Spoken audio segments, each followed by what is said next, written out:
Hello everyone, and welcome back to the Horror Halloween.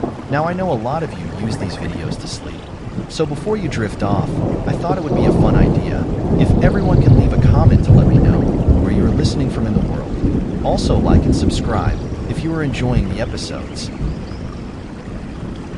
It happened on a crisp autumn night, just as the sun sank behind the trees and the sky began to turn dark. My friends and I were out in the woods, playing around a campfire, laughing, and joking like we always do when we go camping. We had done it 100 times before, but this time, something felt different. We were deep in the forest, far from any towns or roads. The nearest cabin was miles away, and the only sound we could hear was the crackling of the fire and the occasional rustle of leaves in the wind. The woods were dense, thick with trees that seemed to tower over us like giants. It was peaceful, too peaceful, if I'm being honest. We had been out there for hours when it started.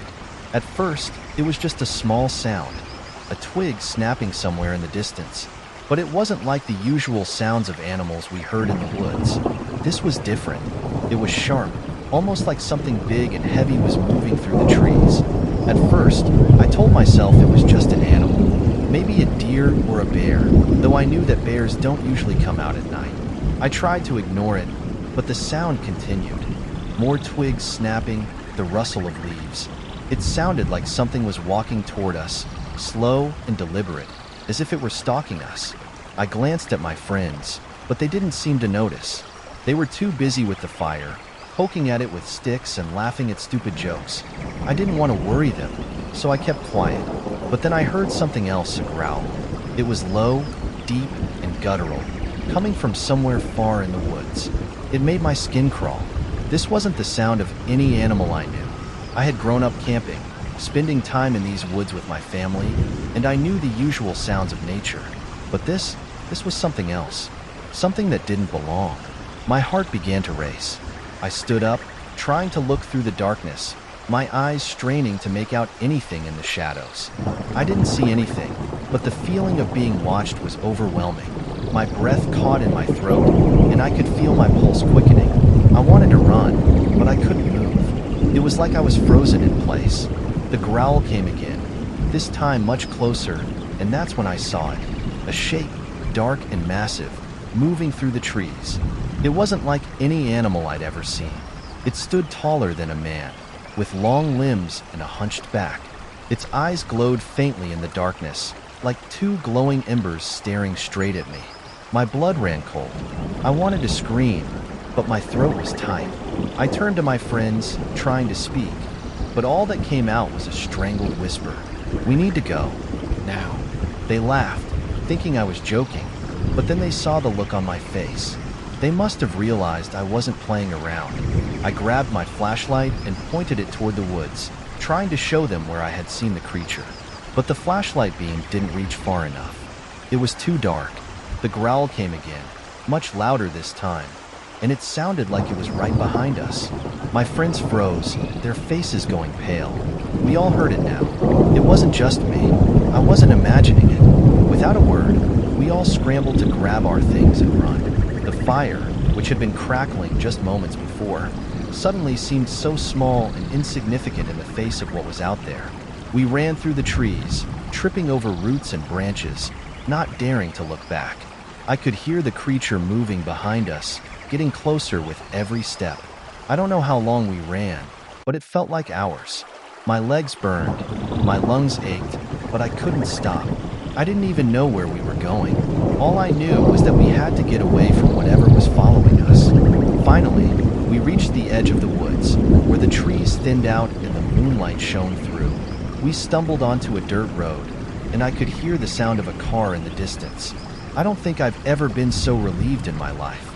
We flagged down the car, and the driver, an older man, let us in without asking any questions. We didn't care. We just wanted to get out of there. As we drove away, we looked back at the woods, but we didn't see anything.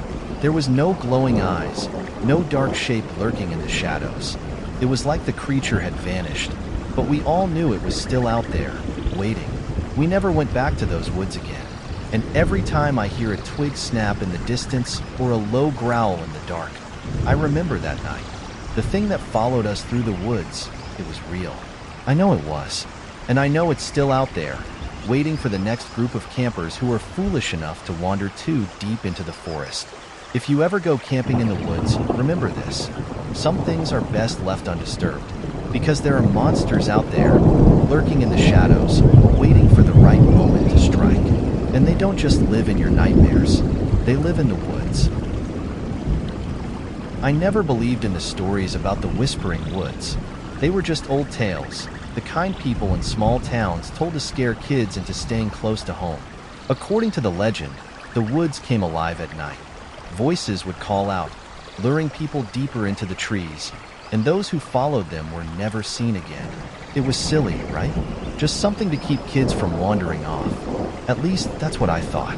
It all started one summer evening when my best friend, Kyle, dared me to spend a night out there. We were both 17, too old to be scared by campfire stories. He laughed as he handed me the flashlight, his grin wide and challenging. "Come on, Jake." One night, just to prove we're not scared of a bunch of trees. I didn't want to seem like a coward, so I agreed. We packed a small bag with snacks, water, and a couple of sleeping bags, then set out just as the sun was setting. The woods weren't far from town, maybe a 20-minute walk, but once you were inside, it felt like another world. The trees were tall and close together, their branches forming a canopy that blocked out most of the light. By the time we reached the clearing where we planned to set up camp, it was already dark. At first, everything seemed normal. We built a small fire, roasted marshmallows, and joked about how ridiculous the stories were. Kyle kept making fake ghost noises, trying to freak me out, but I wasn't having it. The woods were quiet, apart from the usual sounds of crickets and the occasional rustle of leaves. It was peaceful, almost boring. But then, around midnight, things started to change. It began with the whispers, soft at first, barely audible, like the sound of wind brushing through the trees. I thought it was just my imagination, but then Kyle froze, his marshmallow half melted on the stick. "Did you hear that?" he asked, his voice barely above a whisper. I nodded, straining to listen. The whispers grew louder, though they were still too quiet to make out any words. It was like a dozen voices all murmuring at once, coming from somewhere deeper in the woods. My chest tightened, and I felt a chill run down my spine. "Probably just the wind," I said, trying to convince myself as much as him. But it wasn't the wind. The whispers didn't sound random. They sounded purposeful, like they were calling to us. And the more I listened, the more it seemed like they were coming closer. Kyle stood up, turning in circles as he scanned the dark forest with his flashlight. "Hello?" he called out. "Is someone there?" The whispers stopped. The silence that followed was so complete, it felt suffocating. Even the crickets had gone quiet. Kyle and I exchanged nervous glances, and I could tell he was just as scared as I was, though he tried to hide it. "Let's just go," I said, my voice shaking. "This isn't funny anymore." Kyle nodded, and we quickly packed up our things, extinguishing the fire before heading back toward the trail. But as we walked, the whispers started again, louder this time, more insistent. And then we heard it, footsteps, slow, deliberate, and far too heavy to belong to any animal. We froze, our flashlights darting around the trees, but we didn't see anything. "Who's there?" Kyle shouted, his voice cracking.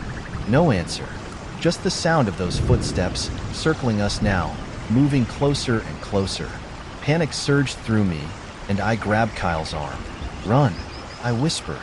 We took off, sprinting down the trail as fast as we could. The footsteps followed, faster now, crashing through the underbrush like something huge was chasing us. My heart pounded in my chest, and I could barely breathe, but I didn't dare stop. I could feel it behind us, feel the weight of its presence, though I didn't dare look back. The trail seemed endless, the trees closing in around us like walls. My flashlight beam bounced wildly, illuminating fleeting glimpses of gnarled branches and shadows that seemed to move on their own. The whispers were everywhere now, surrounding us, and I swore I could hear them speaking my name. Then Kyle screamed. I turned to see him on the ground, his foot caught in a root. I ran back, grabbing his arm and pulling him to his feet, but it was too late. Something was coming out of the darkness, a figure, tall and impossibly thin. Its skin pale and stretched tight over its bones. Its eyes glowed faintly, and its mouth was open wide, as if it were grinning. It reached out, its long fingers almost brushing Kyle's shoulder, and I yanked him away just in time. We ran again, our legs burning with effort, until we finally burst out of the woods and onto the road. We didn't stop running until we reached Kyle's house, slamming the door behind us and locking it tight. We sat there in the living room, gasping for breath, too terrified to speak. When we finally calmed down, we tried to make sense of what had happened, but none of it made any sense. What was that thing? And why had it let us go? We didn't go back to the Whispering Woods after that. Kyle moved away a few months later, and we drifted apart. But I never forgot that night. Sometimes, when I'm lying in bed, I think I can still hear the whispers, faint and distant, calling my name. If you ever hear them, don't follow. Don't look back. Just run. Because the stories about the Whispering Woods, they're not just stories. There's something out there, waiting for anyone foolish enough to wander too far. And it never forgets. I still don't know why I agreed to that hike. My cousin Mia had always been adventurous, dragging me into her wild plans, but Black Hollow Woods? Everyone in town knew better than to go there, especially after dark. Stories of missing hikers, strange sightings, and eerie howls had been circulating for decades. But Mia was relentless. "It's just stories, Logan," she'd said with that determined grin of hers.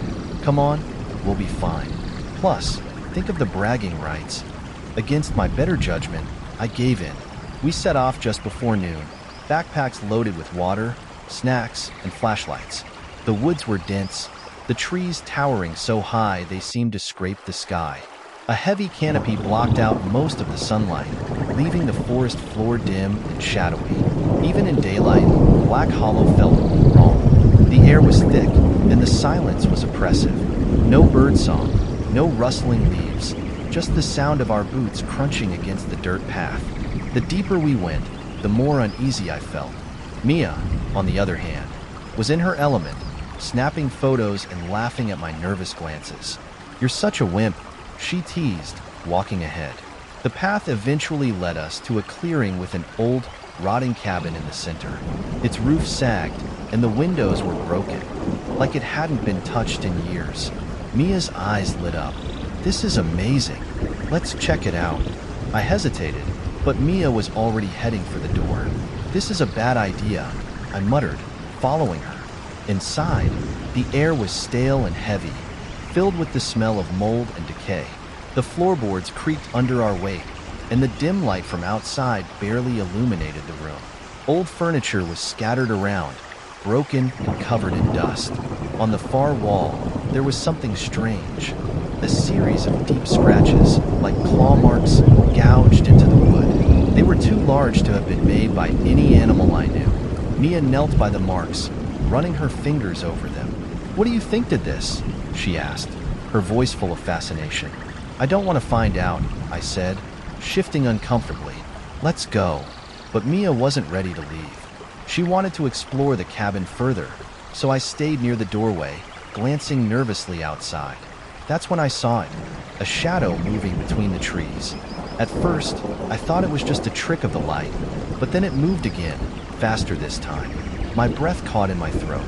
It was tall, much taller than any person, with long, spindly limbs that didn't move quite right. "Mia," I whispered urgently, "we need to leave. Now." She rolled her eyes. "Relax. It's probably just an animal." "No," I said, my voice shaking. "It's not." Before I could explain, there was a loud crack from outside, like a branch snapping underfoot. Mia froze, her face paling. "What was that?" I didn't answer. Instead, I grabbed her arm and pulled her toward the door. As we stepped outside, the forest seemed darker, more suffocating. The air was thick with a strange, metallic scent, and the silence was so deep it pressed against my ears. We started walking quickly back toward the trail, but the sense of being watched was overwhelming. Every few steps, I glanced over my shoulder, and each time, I saw it. a dark shape flitting between the trees, always just out of focus. It didn't make any noise, but I could feel its presence, heavy and oppressive, like a storm cloud hanging over us. Mia saw it too. Her earlier bravado was gone, replaced by a growing panic. "What is that thing?" she whispered, clutching my arm. "I don't know," I said. "Just keep moving." We broke into a run, our footsteps echoing in the stillness. The thing in the woods followed, its shadowy form darting between the trees with an unnatural speed. It didn't chase us directly. Instead, it seemed to be herding us, steering us away from the path. No matter how hard we tried to stay on course, the trail kept disappearing, swallowed by the dense forest. Eventually, we found ourselves in another clearing, this one dominated by a massive oak tree with gnarled, twisted branches. Hanging from the tree were strange objects, bundles of sticks tied together with vines, bones arranged in strange patterns, and what looked like old, weathered clothing. The sight made my stomach churn. "What is this place?" Mia whispered, her voice trembling. Before I could answer, the shadow emerged from the trees. It was closer now, and we could see it clearly for the first time. It was tall and impossibly thin, its limbs too long and its movements jerky, like a puppet on strings. Its skin was dark and leathery, and its face, it didn't have one. Just a smooth, featureless surface where its eyes and mouth should have been. Mia screamed, and the thing tilted its head as if it were listening. Then, without warning, it lunged. We ran, sprinting blindly into the woods, our lungs burning and our legs threatening to give out. I could hear the thing behind us, its footsteps heavy and deliberate. It didn't run. It didn't need to. It knew the woods better than we did, and it was only a matter of time before it caught up. Somehow, we stumbled back onto the trail. I don't know how, but we did. The sight of the familiar path filled me with a surge of hope, and we ran faster, the sound of the creature fading behind us. Finally, we broke free of the trees and onto the road where Mia's car was parked. We didn't stop until we were inside, the doors locked and the engine running. As we sped away, I glanced in the rearview mirror, half expecting to see the creature chasing us. But the road was empty. The woods stood silent and still, as if nothing had happened. We never talked about what we saw that day. Mia and I drifted apart after that, and I stopped hiking altogether. But sometimes, late at night, I dream about the woods. I dream about the shadow, and the way it moved, and the feeling of being hunted. Black Hollow Woods isn't just a place. It's something alive, something ancient and hungry. And if you're foolish enough to go there, you might not make it out. Because some monsters don't just lurk in the woods. They are the woods. I grew up hearing about the beast of Raven Creek. It was one of those stories parents told to keep kids from playing too close to the forest. They'd say it was an old creature, as old as the trees themselves, with eyes that glowed like embers and claws sharp enough to carve through bone. "Stay away from the woods at night," they'd warn, "or the beast will find you." I always thought it was just a tale to scare kids. I mean, every town has its legends, right? But that changed the summer I turned 16. My friends and I were bored one evening, sitting around the old diner in town, trying to come up with something to do. That's when Luke, the boldest and dumbest of our group, suggested we camp out by Raven Creek. "Come on," he said, grinning like he'd already won. "It'll be fun. We'll prove that stupid story is just a bunch of nonsense." I didn't want to go. The woods had always creeped me out, even in the daytime, but I didn't want to seem like a coward.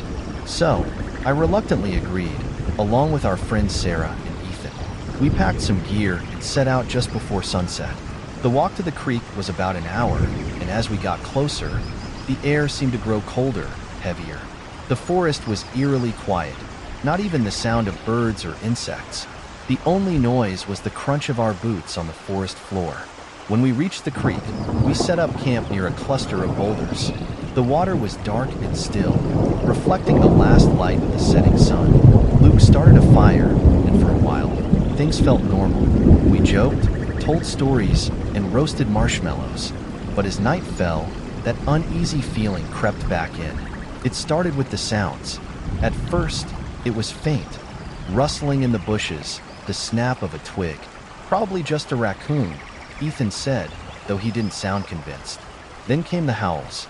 Low, mournful, and distant at first, but growing louder, closer. They didn't sound like wolves or coyotes. They were deeper, more guttural, almost like a growl mixed with a scream. The fire flickered, and we all went silent, listening. "What the hell is that?" Sarah whispered, her voice trembling. Luke laughed nervously. Probably just the wind, but we all knew it wasn't the wind. The howls stopped, replaced by heavy footsteps, slow and deliberate, coming from the other side of the creek. Luke grabbed his flashlight and pointed it toward the trees. The beam of light wavered, cutting through the darkness, but we didn't see anything. "Let's pack up and go," I said, my voice tight with fear. But before we could move, we saw it. At first, it was just a shadow, something massive moving between the trees. Then it stepped into the light, and I felt my stomach drop. The creature was huge, easily over 7 feet tall, with matted fur and eyes that burned like coals. Its face was twisted, almost human but not quite, and its claws glinted in the firelight. It let out a guttural roar, the sound so loud it felt like the ground was shaking. Luke dropped the flashlight, and we all froze, too terrified to move. The creature tilted its head, as if it were studying us, and then it lunged. "Run!" someone screamed. Maybe it was me, I don't remember, and we scattered, bolting into the woods. The trees blurred past me as I ran, my heart pounding in my chest. I could hear the thing crashing through the underbrush behind us, its growls echoing in the night. I didn't know where I was going. I just ran, the branches clawing at my face and arms. Somewhere behind me, Sarah screamed, and I wanted to stop, to go back and help her, but fear kept me moving. I don't know how long I ran before I stumbled and fell, scraping my hands and knees on the rough ground. I scrambled to my feet, looking around frantically, but I didn't see the others. The forest was dark, the firelight from our campsite long gone. The only sound was my ragged breathing and the distant growls of the beast. I crouched behind a fallen log, trying to make myself as small as possible. My chest heaved, and tears streamed down my face. I wanted to call out for my friends, but I was too scared the creature would hear me. Then, I saw it again. Its massive form moved through the trees, its glowing eyes scanning the forest. It sniffed the air, its movements deliberate, as if it were hunting. My stomach twisted in terror. It was hunting me. I held my breath, pressing myself against the log, praying it wouldn't see me. But then, its head snapped in my direction. For a moment, we locked eyes, and I felt a cold, primal fear unlike anything I'd ever experienced. This wasn't just an animal. It was something ancient, something evil. It moved toward me, slow and purposeful, and I knew I couldn't hide any longer. I bolted, sprinting through the woods as fast as I could. I didn't care where I was going, as long as it was away from that thing. Somehow, I made it back to the road. The lights of the small gas station at the edge of town were a beacon in the darkness, and I ran toward them, my legs feeling like they could give out at any moment. When I burst through the door, the clerk looked up, startled. "Help!" I gasped, collapsing onto the floor. "It's in the woods." They called the police, and a search party went out to look for the others. They found Sarah and Ethan huddled together near the creek, terrified but unharmed. Luke was never found. I don't go near Raven Creek anymore. None of us do. The woods are quiet during the day, but at night, you can still hear the howls. The beast is out there, waiting for its next prey, and if you're smart, you'll stay far, far away. Because the beast of Raven Creek isn't just a story. It's real, and it's always watching. It was supposed to be a simple camping trip. My brother Adam and I had been planning it for weeks, eager to escape the noise of the city and spend some time in nature. Pine Hollow Forest was remote, beautiful, and peaceful, or at least that's what the brochures said. We arrived late in the afternoon, parking the car at the edge of the forest and hiking a couple of miles in. The trail was well marked, winding through towering pines that seemed to stretch endlessly into the sky. Sunlight filtered through the branches, casting dappled patterns on the forest floor. It felt safe then, almost serene. We set up camp in a small clearing, pitching our tent near a babbling creek. Adam built a fire while I unpacked our gear. By the time the sun began to set, the woods had taken on a different tone. The warm glow of the afternoon was gone, replaced by long shadows and a chilling quiet. "I'll grab more firewood," Adam said, grabbing a flashlight. "Be right back." I nodded, watching as he disappeared into the trees. The fire crackled, and I leaned back against a log, listening to the soft murmur of the creek. But as the minutes ticked by, unease began to creep in. Adam had been gone too long. I called out his name, my voice echoing into the woods. No answer. My heart began to race. Grabbing my own flashlight, I headed toward the direction he'd gone, the beam cutting through the growing darkness. "Adam?" I called again. The woods seemed to swallow my voice. The further I walked, the stranger it felt. The air was colder here, and the towering pines loomed like silent sentinels. Then I saw it. A figure stood in the distance, just beyond the reach of my flashlight. It was too tall to be Adam, its limbs unnaturally long and thin. My breath caught in my throat as the figure turned, its eyes catching the light. They glowed an eerie yellow, like two lanterns floating in the dark. I stumbled back, nearly dropping the flashlight. The figure didn't move, but I could feel it watching me, its presence suffocating. I turned and ran, the beam of my flashlight bouncing wildly as I tore through the trees. Branches snagged at my clothes, and my lungs burned, but I didn't stop until I reached the campsite. Adam was there, sitting by the fire as if nothing had happened. Relief flooded through me, but it was quickly replaced by confusion. "Where were you?" I demanded, trying to catch my breath. "I called for you." He looked up at me, his expression blank. "I've been here the whole time," he said flatly. "No, you weren't," I said, my voice rising. "I saw." I stopped. Something about his face wasn't right. His eyes, normally warm and familiar, seemed distant, almost hollow. And his smile, it didn't look like his smile at all. "I think we should leave," I said, my voice shaking. Adam tilted his head, his smile widening unnaturally. "Why would we leave? The fun's just starting." Panic clawed at me, and I backed away. That wasn't Adam. It couldn't be. But before I could react, the fire suddenly went out, plunging the clearing into darkness. I fumbled with my flashlight, the beam flickering to life just in time to catch a glimpse of movement. Shadows shifted around me, too fast to track, accompanied by a soft, almost rhythmic whispering. It sounded like a chant, repeated over and over, but I couldn't make out the words. "Adam?" I called, my voice trembling. "Where are you?" The whispers grew louder, and the shadows pressed closer. Then, from the corner of my eye, I saw those glowing yellow eyes again.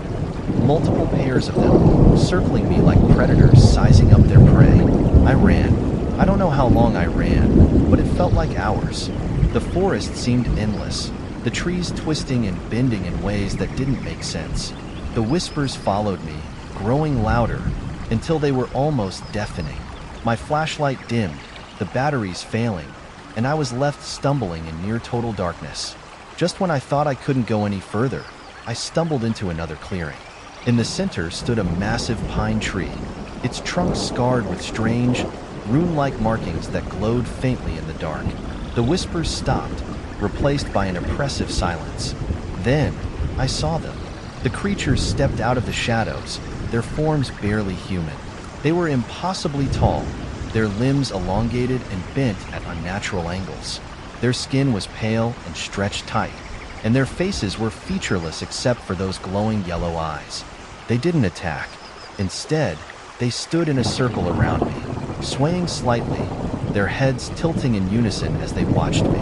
The silence stretched on, thick and heavy, until one of them stepped forward. It raised a hand, pointing at me with a long, bony finger. Then, it spoke, not in words, but in a low, guttural growl that resonated in my chest. I couldn't understand it, but the meaning was clear. Leave. I didn't need to be told twice. Somehow, I found the strength to move, staggering back into the trees. The creatures didn't follow, but I could feel their eyes on me, burning into my back as I stumbled through the forest. Eventually, I saw the faint glow of the parking lot lights through the trees.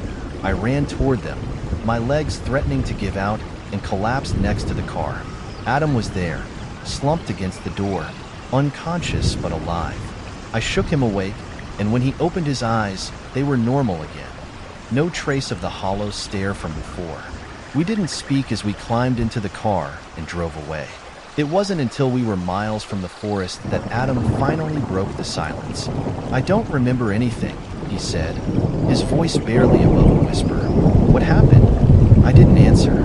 I couldn't. Even now, I don't fully understand what we saw in Pine Hollow Forest.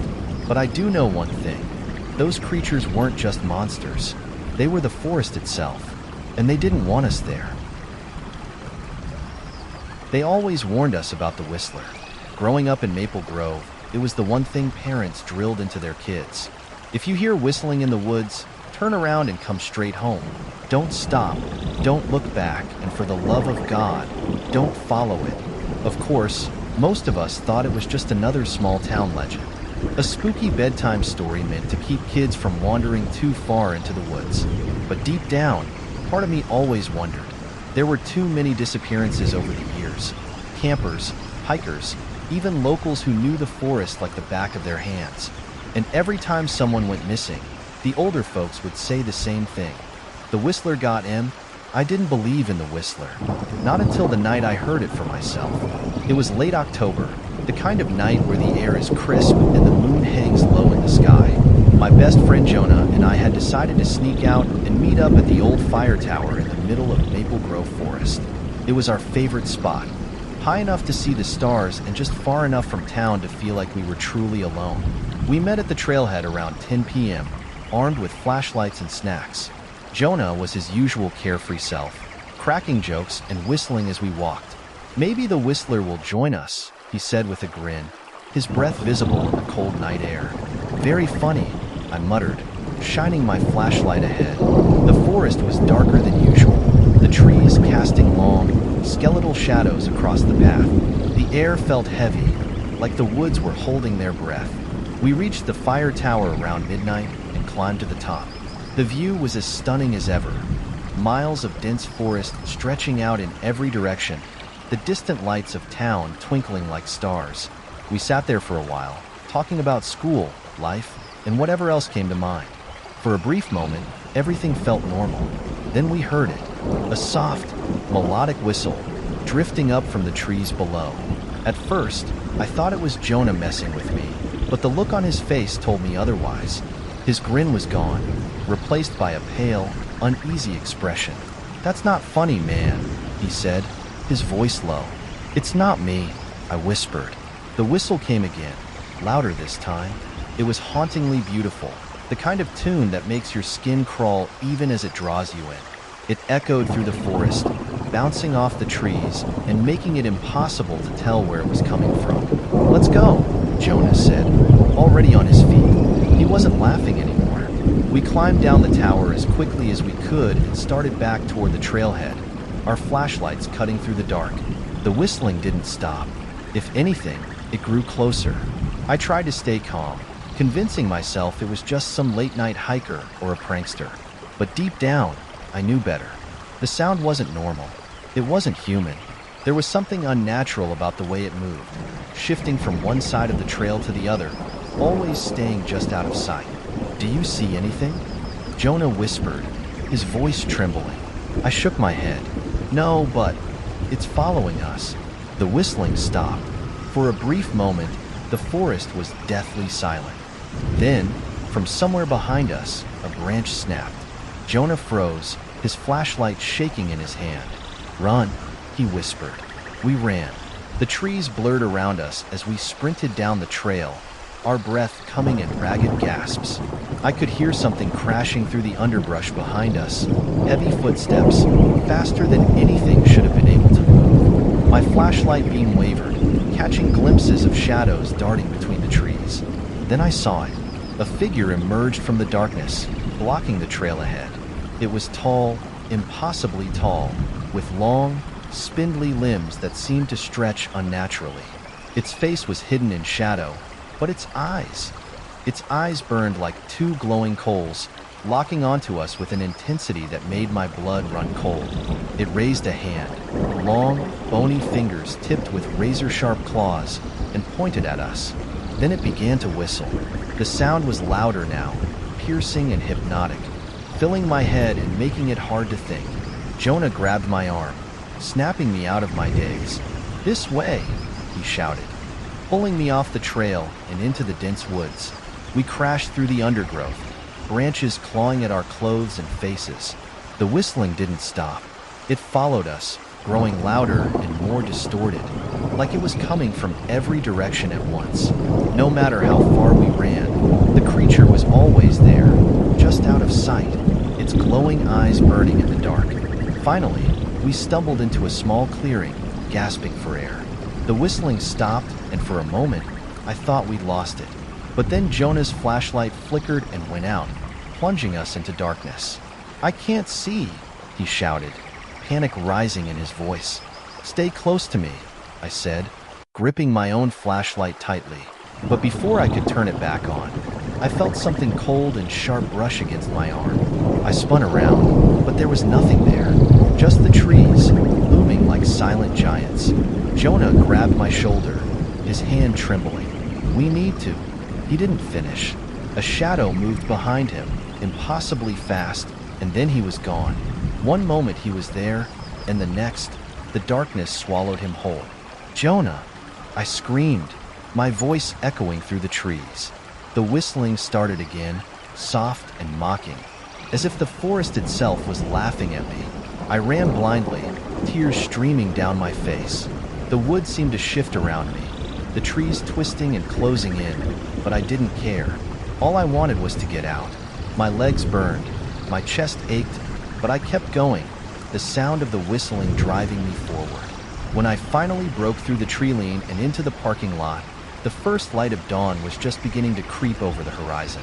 I collapsed next to the car, my body shaking with exhaustion and fear. Jonah wasn't there. I waited for hours, calling his name, hoping he would come stumbling out of the woods with some ridiculous story about getting lost. But he never did. The search parties never found him. They combed the forest for days, but there was no trace of Jonah. No footprints, no clothing, nothing. The official story was that he got disoriented and wandered too far off the trail. But I knew the truth. The Whistler had taken him. I don't go near Maple Grove Forest anymore. Even now, years later, I can't hear someone whistle without breaking into a cold sweat.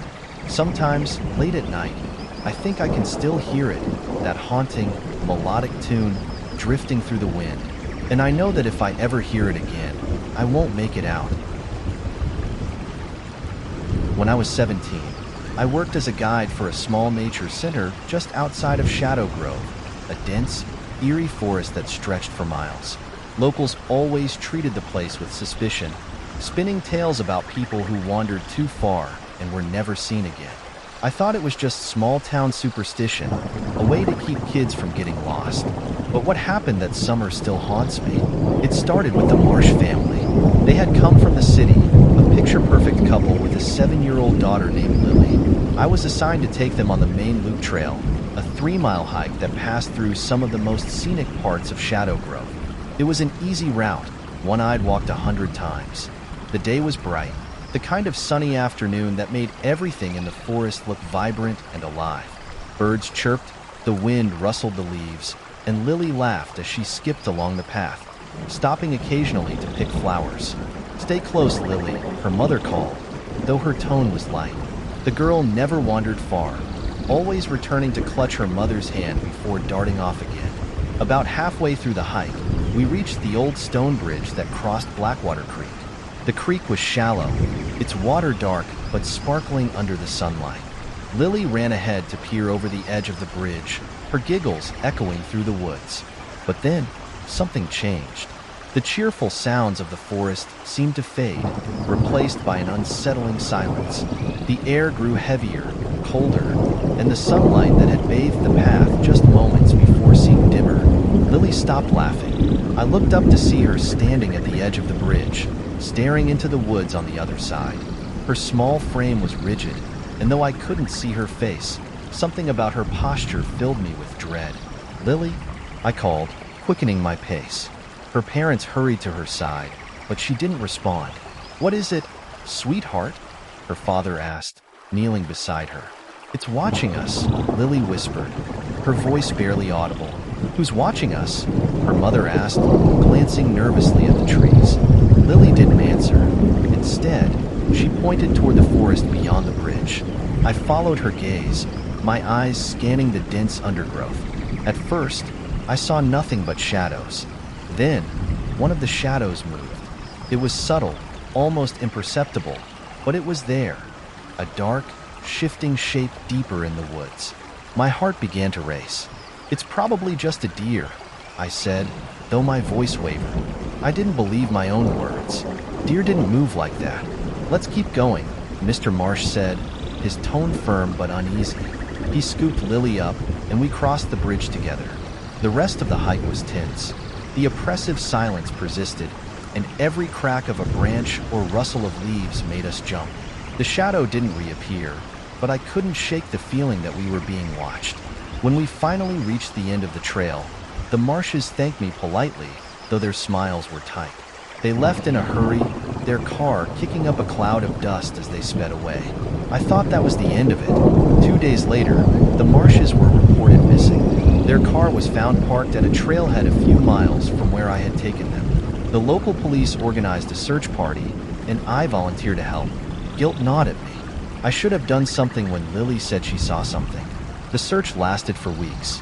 Dozens of volunteers combed the forest, but there was no trace of them, not even a footprint. It was as if they had vanished into thin air. And then the whispers started. Shadow Grove had always been a source of dark legends, but the Marsh family's disappearance brought the old stories back to life.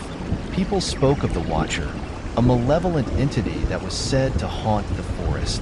It was described as a shadow with no form, an emptiness that consumed everything it touched. Some said it was a curse tied to the grove's dark history. Centuries ago, a group of settlers had tried to clear the land for farming, only to meet a series of gruesome ends.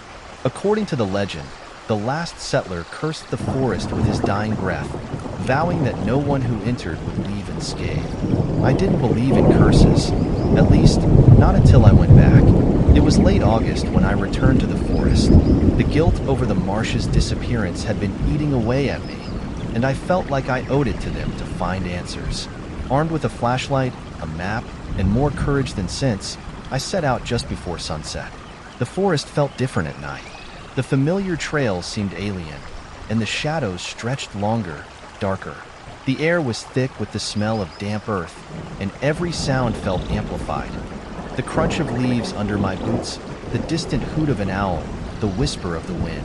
I reached the stone bridge just as the last light of day faded. The creek below was black, its surface still. For a moment, I hesitated, the memory of Lily's words echoing in my mind. "It's watching us." I took a deep breath and crossed the bridge. The woods beyond the creek were denser, the trees growing so close together that their branches intertwined. The further I went, the harder it was to tell where I was. The map in my hand felt useless, and the beam of my flashlight barely pierced the darkness. And then I heard it, a low, guttural sound, like a growl mixed with the rustle of leaves. My blood turned to ice. Slowly, I turned, sweeping my flashlight across the trees. At first, I saw nothing. Then, out of the corner of my eye, I caught movement. A shadow, darker than the night itself, slipped between the trees. "Who's there?" I called, my voice shaking. The growl came again, closer this time. My hands trembled as I gripped the flashlight, the beam shaking wildly. The shadow emerged, taking shape. It was massive, its form constantly shifting, as if it couldn't hold a solid shape. Eyes, glowing a sickly yellow, stared at me from within the darkness. I ran. I don't remember much of the sprint back. The forest seemed to twist around me, the trees closing in, the ground shifting under my feet. The shadow was everywhere, its growls echoing in my ears. I tripped and fell more than once, scraping my hands and knees, but I didn't stop. When I finally reached the edge of the forest, the first rays of dawn were breaking over the horizon.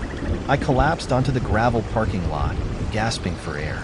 The forest took more than just the Marsh family. Over the years, more hikers and campers disappeared, their fates unknown. The locals avoid Shadow Grove now, and the nature center was shut down. No one goes near the forest, not even during the day. As for me, I moved away, but the memories still haunt me. I can still hear that low growl in my nightmares, and sometimes, when I'm alone at night, I feel like I'm being watched. They say Shadow Grove is cursed, but I think it's something worse. It's Hungary. I've always loved hiking. There's something about being surrounded by nature that clears my head and makes me feel alive. So when my friend Claire suggested we try a remote trail deep in the Ironwood Forest, I jumped at the chance. It wasn't on any of the official maps, but Claire had heard about it from an old coworker who swore it was the most beautiful hike in the state. If I had known what was waiting for us, I never would have gone. We set out early, just as the morning mist was beginning to lift.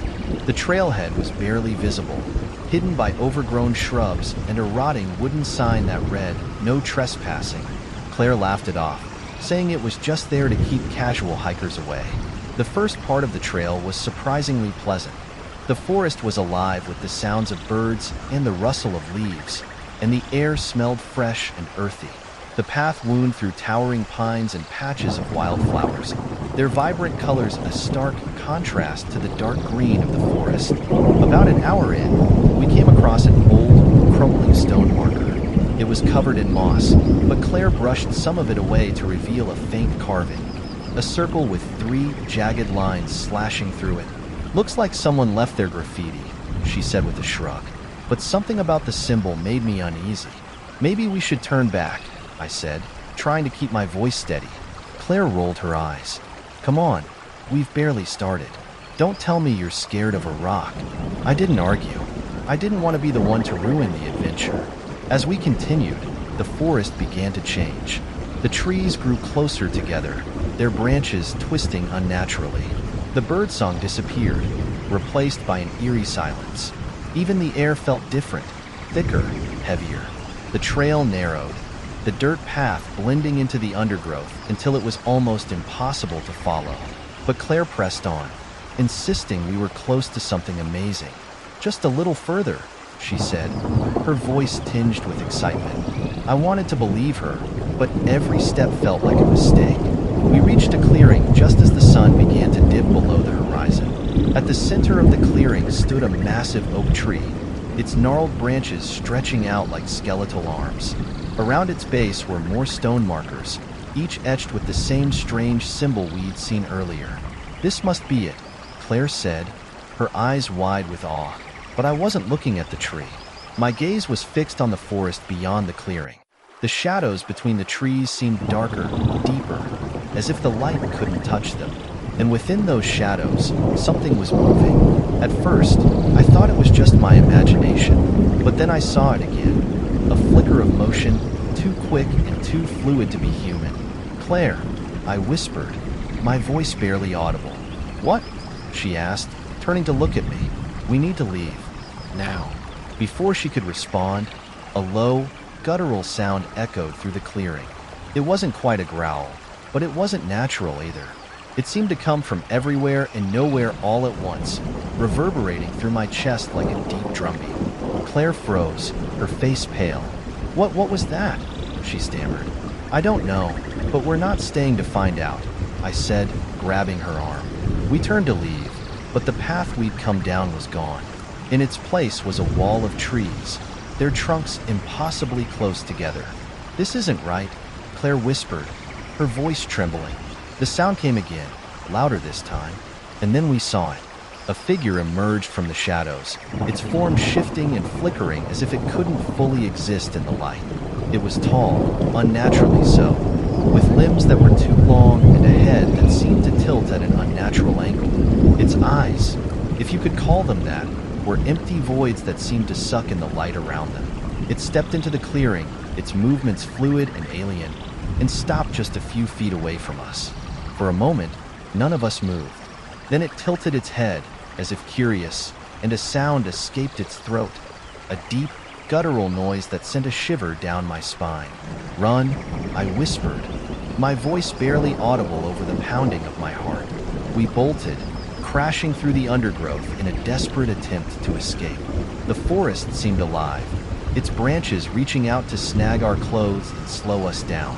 Behind us, I could hear the creature moving, its footsteps unnaturally loud, as if it was right on top of us no matter how far we ran. We stumbled into another clearing, gasping for air. The sky above was completely dark now, the stars hidden behind a thick canopy of clouds. In the center of the clearing stood another oak tree, identical to the first. "No," Claire whispered, shaking her head. "This can't be the same tree." But it was. The stone markers were arranged exactly as they had been before, and the strange symbol seemed to glow faintly in the darkness. "We're going in circles," I said, panic rising in my chest. The guttural sound came again, this time from directly behind us. We spun around, and there it was, standing at the edge of the clearing. It hadn't run or chased us. It had simply appeared, as if the forest itself had delivered us back to it. It took a step forward, its form flickering like a shadow caught in the wind. "We can't stay here," Claire said, her voice shaking. "Then where do we go?" I asked, my eyes darting around the clearing. "There has to be a way out." Claire grabbed my hand, and we ran again, plunging back into the forest. The trees seemed to shift and close in around us, the path twisting in ways that didn't make sense. My lungs burned, and my legs felt like lead, but I couldn't stop. Finally, we burst through a break in the trees and onto a gravel road. The forest ended abruptly, as if we'd crossed an invisible barrier. We collapsed onto the road, gasping for breath. When I looked back, the forest was still. The shadows were just shadows, and the air no longer felt heavy. We never spoke about what happened in Ironwood Forest. Claire moved away a few months later, and I haven't seen her since. I still love hiking, but I stick to well-marked trails now, and I never, ever go near Ironwood. Sometimes, though, when I'm alone in the woods, I feel like I'm being watched. And late at night, I hear that guttural sound in my dreams. I know it's still out there, waiting for someone foolish enough to wander into its domain. When I was 16, I spent the summer with my grandparents at their cabin near Hollow Pines, a sprawling forest known for its massive trees and dense undergrowth. The locals called it the Whispering Pines because of the way the wind whistled through the branches, making it sound like the forest was alive and speaking to itself. I thought it was beautiful at first, a quiet, untouched place where I could spend my days hiking and exploring. But Hollow Pines had secrets, and by the time summer ended, I was terrified of what lay hidden among the trees. My grandparents were strict about one rule: never go into the forest at night. "Not even with a flashlight," Grandpa said, his face unusually stern. "The woods can trick you in the dark." I thought he was being overly cautious. I figured the rule was just to keep me from getting lost, but there was something in his tone that made me uneasy. "Why?" I asked. "What's out there?" "Nothing you want to meet," Grandma said, glancing toward the forest with a look I couldn't quite read. I shrugged it off. To me, the forest was just trees and dirt. The idea that something dangerous was lurking out there felt ridiculous. Most of my days were spent exploring the woods. I'd pack a sandwich, grab a bottle of water, and head out after breakfast, staying within sight of the trails so I wouldn't get lost. The forest was a maze of towering pines and twisted roots, with streams that wound their way through the undergrowth like silver ribbons. One afternoon, I found an old, overgrown path leading off the main trail. The entrance was marked by a wooden post, its top carved with strange symbols that were weathered and hard to make out. It didn't look like a marked trail, but curiosity got the better of me. The path was narrow and winding, the trees growing closer together the further I went. The air felt cooler, and the light filtering through the branches seemed dimmer, even though it was still early afternoon. I told myself I'd turn back if it started to get too creepy. About 20 minutes in, I stumbled upon a clearing. At the center was a circle of stones, each one the size of a small boulder and covered in the same strange carvings as the wooden post. The ground inside the circle was bare, no grass or plants growing there, just dark, packed dirt. I stepped closer, feeling a chill run down my spine. The air was unnaturally still, and the usual sounds of the forest, Birds, insects, the rustle of leaves were completely absent. It was as if the clearing existed outside of the forest, a silent, forgotten place untouched by time. Something about the carvings on the stones drew me in. I couldn't tell what they meant, but they seemed deliberate, as if they were meant to keep something in or out. As I reached out to touch one of the stones, a faint whisper brushed against my ear. "Go back." I froze, my hand inches from the stone. The voice was soft, almost gentle, but it sent a jolt of fear through me. I spun around, expecting to see someone behind me, but the clearing was empty. "Hello?" I called, my voice trembling. No answer. I didn't stick around to see what would happen next. I turned and ran, crashing through the undergrowth until I found the main trail again. My heart was pounding, and I couldn't shake the feeling that I was being watched. That night, I told my grandparents about the clearing. Their faces went pale, and Grandpa shook his head. "You shouldn't have gone down that path," he said, his voice low. "Why? What's wrong with it?" "It's not a place for people," Grandma said, her hands gripping her mug tightly. "That part of the forest has been cursed for generations. People who wander too far don't always come back." "Cursed?" I scoffed, though the memory of the whisper made my stomach churn. "Come on, it's just a bunch of rocks." Grandpa leaned forward, his eyes locked on mine. "Promise me you won't go back there, no matter what." I nodded, but I didn't mean it. A few nights later, I woke to the sound of something tapping on my window. At first, I thought it was just a branch swaying in the wind, but when I looked outside, the trees were still. The moonlight cast long shadows across the yard, and for a moment, I thought I saw something move at the edge of the forest. I told myself it was nothing and went back to bed, pulling the covers over my head. But the tapping continued, soft and rhythmic, like a knock you didn't want to answer. The next day, I couldn't stop thinking about the clearing. It felt like it was calling to me, pulling at some part of me I couldn't explain. By the time the sun began to set, I had convinced myself to go back. I grabbed a flashlight and headed out, keeping my footsteps quiet so my grandparents wouldn't hear. The forest looked different at night, the shadows longer and darker, the trees looming like silent sentinels. When I reached the clearing, the air was colder than I remembered. The stones seemed to glow faintly in the moonlight, their carvings more distinct now. I stepped closer, the whispering starting again.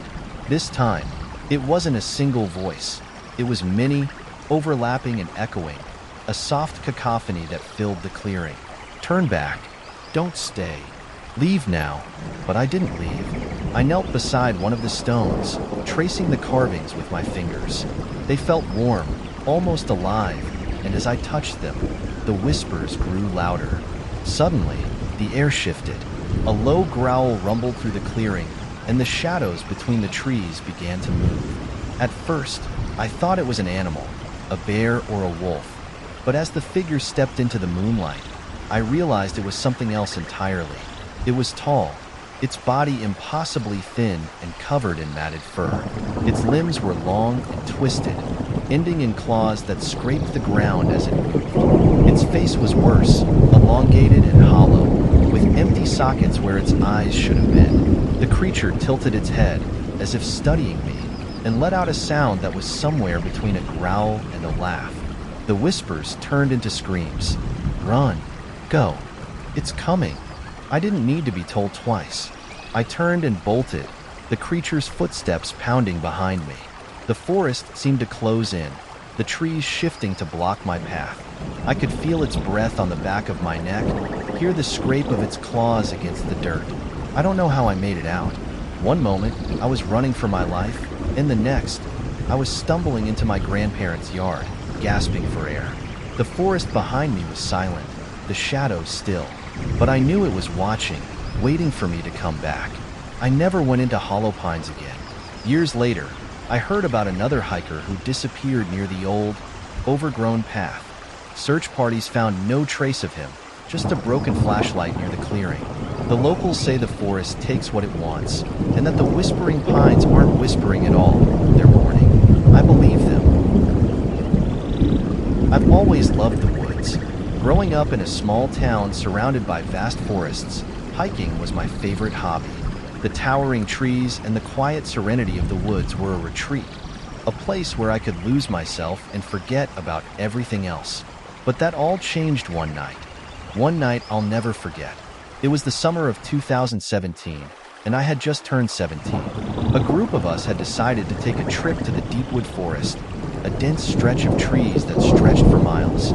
Everyone had heard the stories, of course, the old tales about strange happenings in the woods, people who went missing, strange noises, things that didn't make sense. But they were just that, stories. Everyone in town treated them like tall tales, made to scare kids into staying close to home.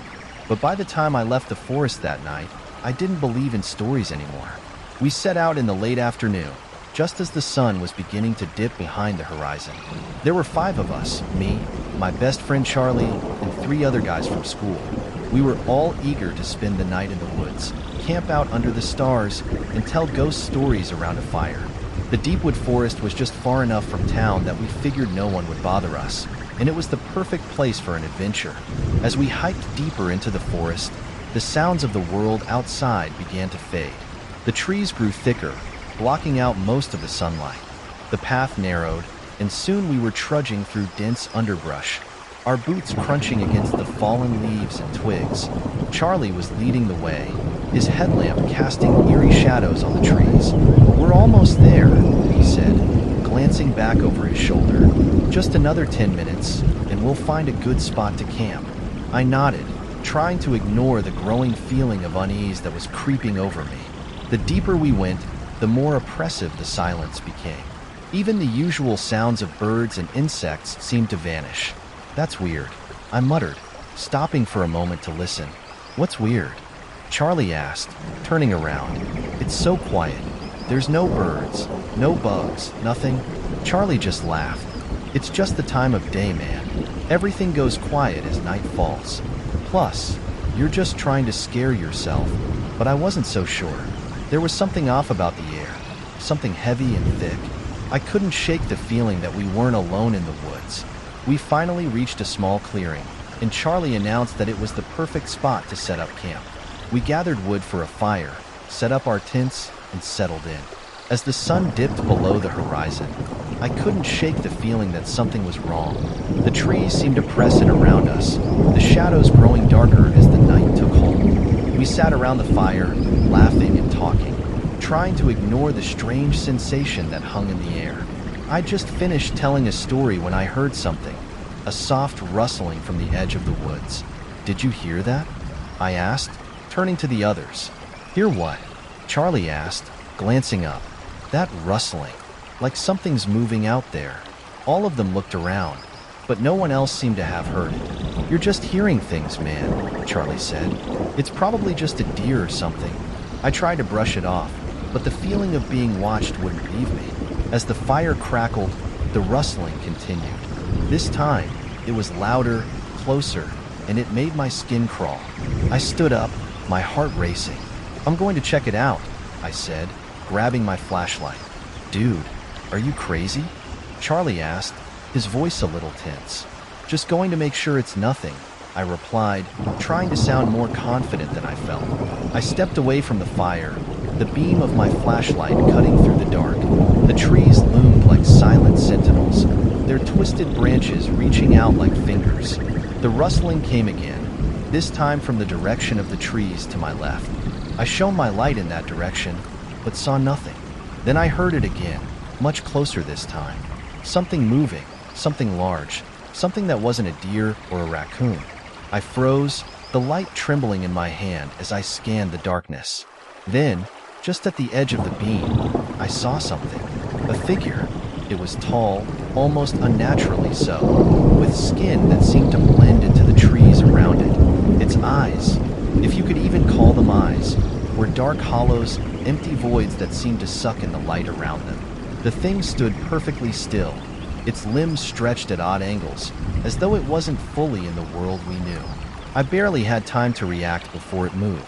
The figure darted into the shadows, its movement so fast that it was almost a blur. My heart hammered in my chest as I spun around and ran back to the camp. "Guys, get up. We need to go," I shouted as I burst into the clearing. Charlie and the others looked at me like I was insane. "What the hell are you talking about?" Charlie asked, laughing nervously. "I saw something out there," I gasped, my voice shaky. A figure, tall, with dark eyes. "It's not human, man. We need to leave. Now." Charlie's face faltered for a moment, but then he just shook his head. "You're freaking out. There's nothing out there. Just a raccoon or something." But deep down, I knew I had seen something. I didn't sleep that night.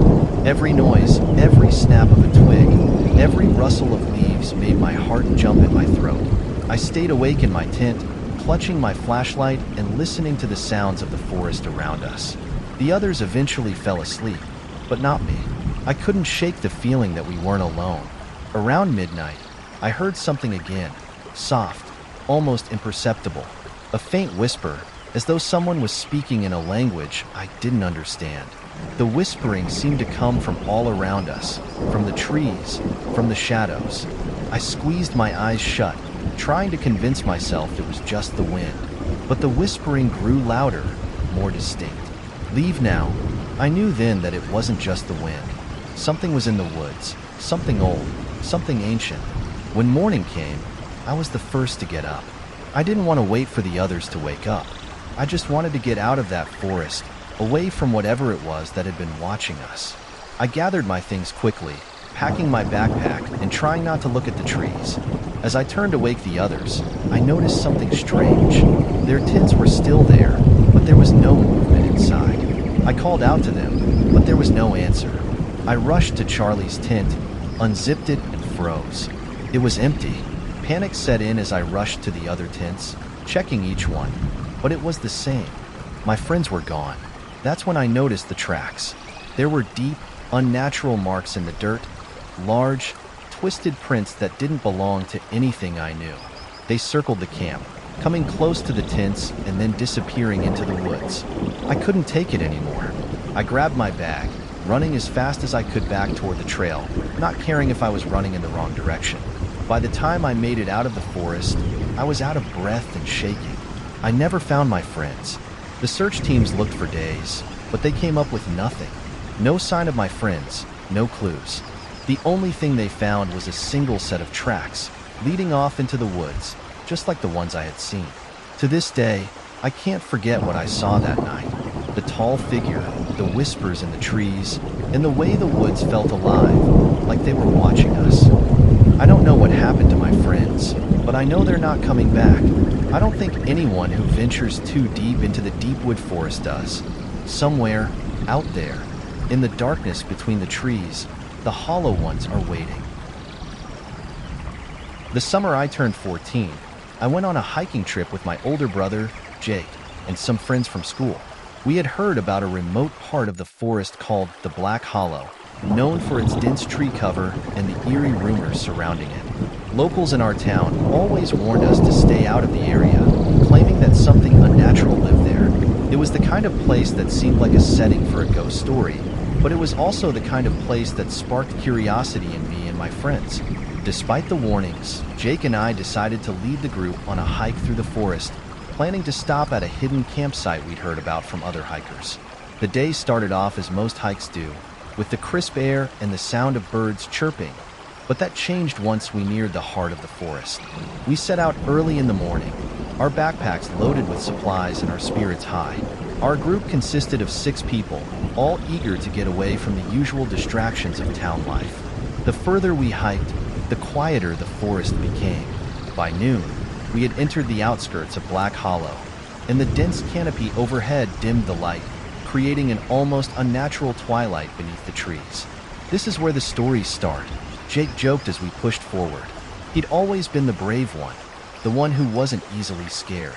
But I noticed the way he kept glancing around, his eyes darting from tree to tree, as if something were watching us. Do you guys feel that? Maria, one of our friends, spoke up from the back of the group. It's cold. She rubbed her arms, even though the temperature was warm enough for a t-shirt. At first, I didn't think much of it.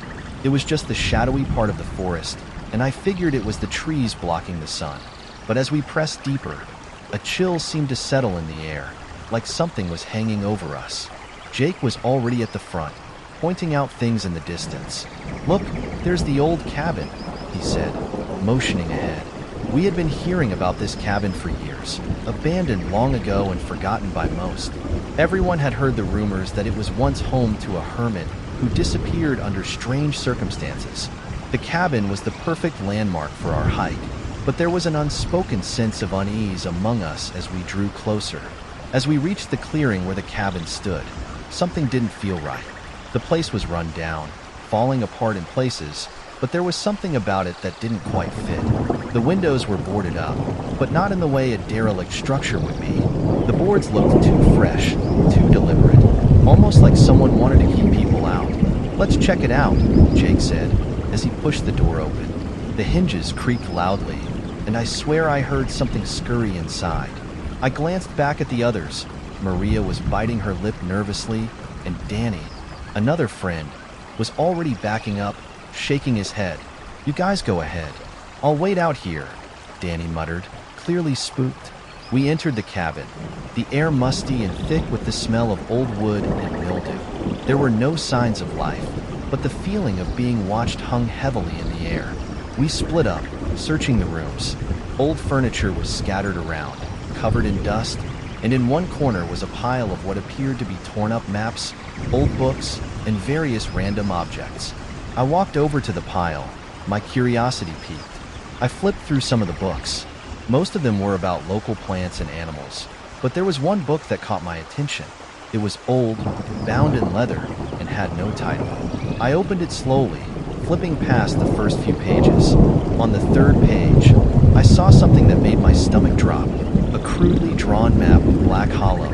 It wasn't just a map of the land, though. It also depicted strange symbols I didn't recognize, like warnings or marks for something hidden in the woods. Just as I was about to ask Jake about the book, I heard the others in the next room calling for me. "We found something. You need to see this." I hurried over, but when I stepped into the next room, the air felt even colder. Jake was staring at something, his face pale, eyes wide. "Jake, what's wrong?" I asked. "Look at this," he said, voice shaking. He pointed at the floor. There, lying in the dust, was a pair of muddy footprints, but they weren't human. They were far too large, the shape more like an animal's, but with long, twisted claws marking the dirt. They looked fresh, as if whatever made them had passed through recently. There was something odd about the prints, too. They seemed to fade, like they were part of the darkness itself, fading into nothingness as they got closer to the back wall. Before I could say anything, we heard a noise from outside the cabin. It was faint at first, almost like a whisper, but then it grew louder, a growling sound, low and deep. We all froze. No one moved. The growling continued, then suddenly stopped, and everything was silent again. "What was that?" Maria whispered, her face pale with fear. Jake glanced nervously at the window. "I think it's time we get out of here." We left the cabin quickly, heading back the way we came.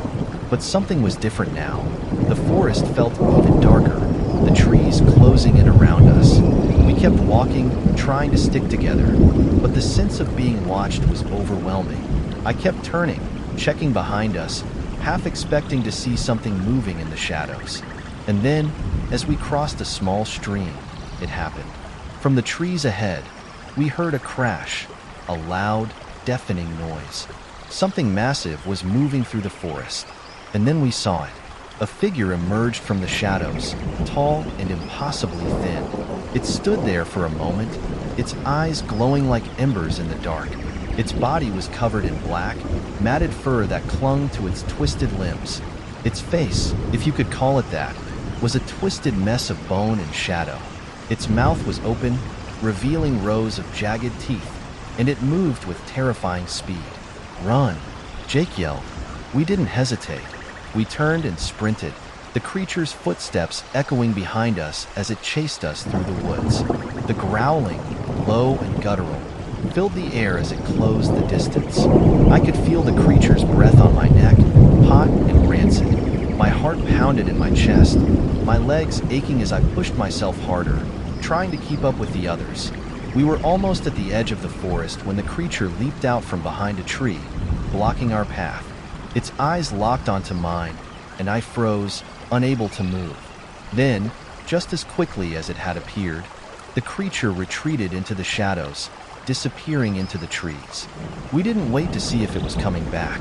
We ran the rest of the way out of the woods, not stopping until we reached the safety of the town. That night, as I lay in bed, I kept thinking about the creature.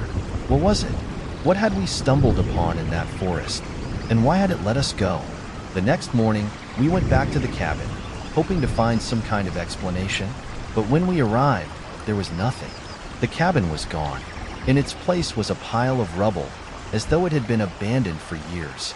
We never spoke about what happened that night, but I know it wasn't just a dream. I know that whatever we saw in Black Hollow is still out there, waiting.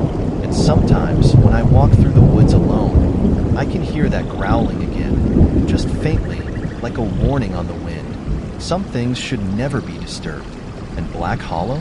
It's one of those things.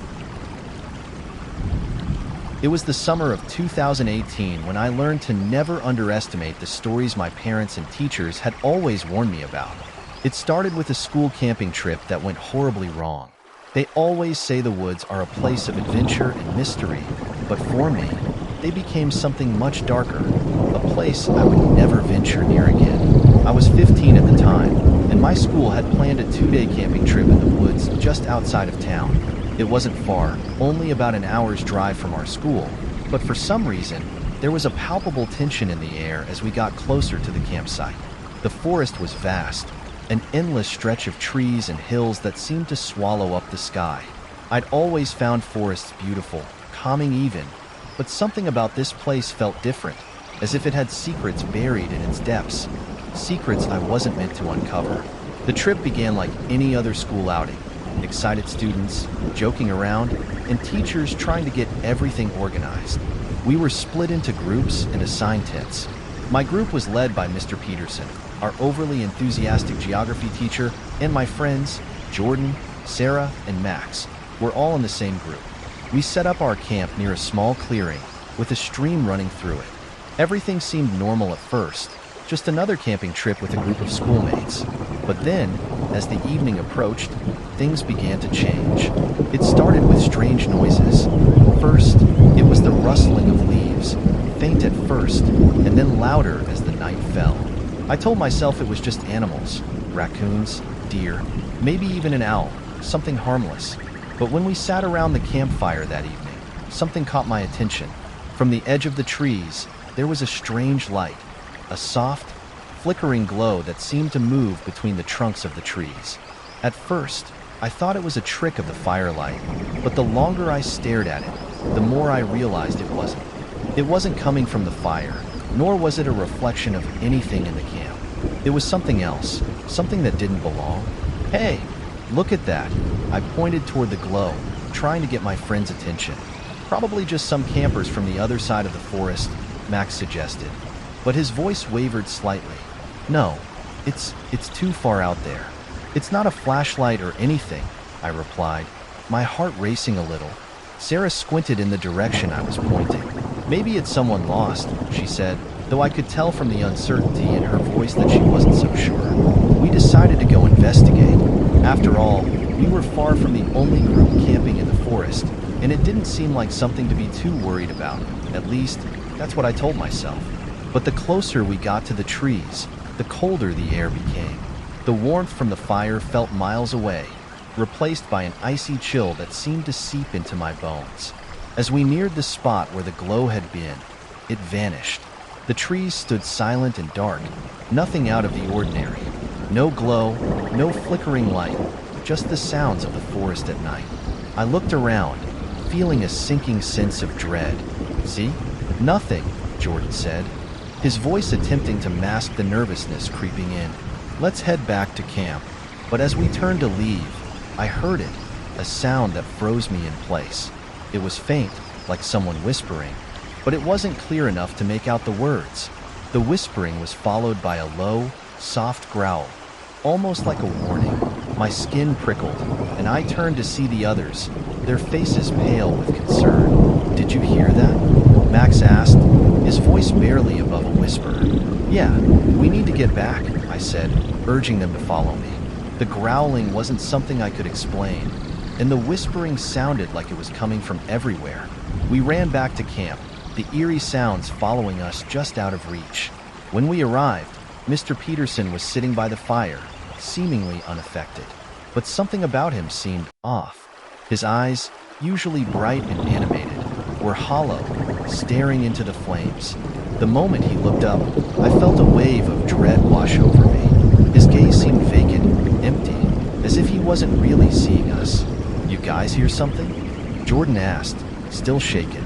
Mr. Peterson blinked, his face contorting slightly as though he were waking from a trance. "Oh, nothing," he said, but his voice was distant, almost robotic. That night, sleep was impossible. I kept hearing the whispering and growling, growing louder, closer, but whenever I tried to look outside my tent, I couldn't see anything. The darkness of the forest swallowed up everything. I tossed and turned, the feeling of something lurking just beyond my sight gnawing at me. The next morning, Mr. Peterson was gone. His tent was empty, and when we went to check the surrounding area, there was no sign of him. No tracks, no anything. It was as if he had vanished into thin air. His disappearance wasn't immediately noticed by the other groups, so we kept it to ourselves, not knowing what to do. We assumed he had gone back to the campsite at the far side of the forest, but deep down, I knew something was horribly wrong. We continued our hike through the forest, trying to shake off the feeling that something was following us. The deeper we ventured, the stranger the woods became. The trees seemed to close in on us, their branches twisting like skeletal hands reaching for our throats. The air grew colder with each step, and the whispers returned, soft at first and then louder, until they felt like a physical presence brushing against my skin. It was Max who saw it first. "Did you see that?" he asked, his voice shaking. We stopped, following his gaze. In the distance, standing just beyond the trees, was a figure, tall and thin, with long, spindly limbs. Its face was pale and blank, its eyes wide, dark hollows that stared at us with a chilling intensity. Its mouth was unnaturally wide, stretched back into a grotesque grin that seemed to split its face in two. "Run!" I screamed, but my legs wouldn't move. We were paralyzed with fear, rooted to the spot as the figure began to move toward us, its steps unnaturally slow, almost deliberate. The growling returned, louder than ever before, reverberating through the trees. We sprinted, not knowing where we were running, just desperate to get away. The figure, or whatever it was, followed us, its footsteps impossibly fast, despite its slow appearance. The growling and whispering crescendoed, filling the air with a deafening roar that drowned out everything else. We finally stumbled out of the forest, exhausted and terrified, not stopping until we reached the park entrance where other campers had gathered. My heart was racing, and I felt like I was about to collapse. We didn't look back, but I swear I could hear the growling even after we left the woods, following us like a shadow. When we returned home, we found out that no one from our camp had seen Mr. Peterson since that night. He was reported missing, and despite a search, nothing was ever found. The authorities suspected he had wandered off on his own, but we all knew the truth. Something in the woods had taken him, and it wasn't just Mr. Peterson. It had been watching all of us, waiting for the right moment to strike. I've never returned to that forest. No one from our class has. The forest was eventually closed off, the town citing unexplained events as the reason. But I know what happened. I know what's out there, hiding in the darkness beneath the canopy. It's waiting for the next group of unsuspecting campers to wander too far, to hear the whispers, to see the hollow eyes staring from the trees. And when they do, it will take them, just like it took Mr. Peterson. So, if you ever find yourself near the edge of the forest, and you hear that growl or see those hollow eyes staring at you from the shadows, don't look too long. Don't step any closer. Just turn and run, because once it knows you're there, there's no escaping the woods. I never thought I'd be the one to tell this story. My whole life, I was one of those people who rolled their eyes at the scary stories my friends would share around the campfire. I didn't believe in monsters or ghosts or anything like that. But then something happened, something I can't explain. and now I know that some things lurking in the woods are very real. It was during a weekend camping trip with my friends, Jordan, Ella, and Mark. We had been planning it for weeks, eager to escape the chaos of school and the city. Pinewood Forest, an area about 30 miles from our small town, was the perfect spot. It was quiet, isolated, and beautiful, with towering pine trees that stretched for miles. Everyone in town knew about it, but no one ever went too deep into the woods. The stories were there, tales of strange noises, disappearances, and creepy things that happened in the dark. But we laughed it off, thinking it was just exaggerated tales meant to keep kids out of the forest. After all, it was just a forest, right? We arrived at the campsite in the early afternoon, a sunny day with just enough of a breeze to keep us cool as we set up our tents. Pinewood wasn't dense like some other forests, so we had a good view of our surroundings. We joked and talked as we built our campfire and set up the food. We spent most of the evening playing cards, roasting marshmallows, and telling each other stories. But as the night wore on, the air around us began to feel heavier. A thick fog rolled in, and the trees cast strange, long shadows. At first, we thought it was just the mist, but as the shadows seemed to stretch toward us, it felt like something was watching. "You okay?" Ella asked, noticing the uneasy look on my face. "Yeah, just a little weird out here tonight," I admitted. The fog was now so thick that we could barely see the edge of the campfire's glow. The trees felt close, like they were surrounding us. "It's just the fog," Jordan said, trying to lighten the mood. "Besides, nothing bad happens out here. It's just a bunch of old stories." But something about the way he said it didn't make me feel any better. I tried to shake off the unease. We all joked about the haunted woods as we settled into our tents for the night, but I couldn't stop staring out into the fog, watching the trees sway gently in the wind. The first thing that woke me up was the sound of crunching leaves. It was faint at first, but it grew louder, closer. My heart raced as I lay in my sleeping bag, trying not to move, trying to listen. The sound was coming from outside my tent. Something was walking around, but it didn't sound like any animal I had ever heard. The steps were too heavy, too deliberate. I glanced at my phone to check the time, 2:30 a.m. I slowly unzipped the flap of the tent, sticking my head out just enough to peek into the fog. The campfire was now nothing more than a few glowing embers, casting a dim light that barely reached the tree line. The noise had stopped, and everything was eerily quiet. I waited, straining my ears for any sign of movement. Then I saw it, a figure, barely visible in the fog, standing just beyond the trees. It was tall, too tall to be a person, its outline hunched and crooked, like something that didn't quite belong. It wasn't moving, just standing there, watching the camp. My blood ran cold as I realized it was staring directly at me. I quickly ducked back into the tent, my heart pounding. I tried to convince myself it was just a shadow, maybe an animal, but deep down, I knew it wasn't. I could still feel its presence outside, like it was waiting for something. I lay there, motionless, staring at the tent's ceiling, praying that whatever it was would go away. The next morning, I didn't tell anyone. I didn't want to sound crazy, but when I stepped outside the tent, I noticed something strange. The campfire was out, but the embers were still warm. More importantly, there were large, heavy footprints in the dirt near the fire. They were unlike anything I had ever seen. Too big to be human, too broad, like something was walking on all fours but with an unnerving amount of height. "Did anyone hear anything last night?" I asked, trying to sound casual. Jordan, Mark, and Ella all shook their heads. "We all slept through the night," Jordan said, shrugging. "Why?" "Nothing. I just thought I heard something moving around," I replied. I didn't want to scare them, so I kept the details to myself. We spent the day hiking, exploring the deeper parts of the forest. We stayed close to the edge of the trees, but even so, the further we went, the more uneasy I felt. The fog seemed to hang in the trees, and I could swear I saw shapes moving in the distance, shadows that didn't match the trees. By the time we returned to camp, the sun was beginning to set, and I could feel the same tension building in the air. I couldn't shake the feeling that we weren't alone. That night, we decided to do what any group of young, curious teens would do: go out and explore the forest at night. Armed with flashlights and an overabundance of confidence, we ventured into the woods, laughing and joking as we went. The fog was even thicker than the night before, and the trees loomed over us like silent giants. As we walked deeper, we came across a strange clearing that none of us recognized. It was a small area surrounded by thick trees, and in the center of the clearing stood an old, dilapidated shack. The wood was decaying, and the roof had long since collapsed in some places.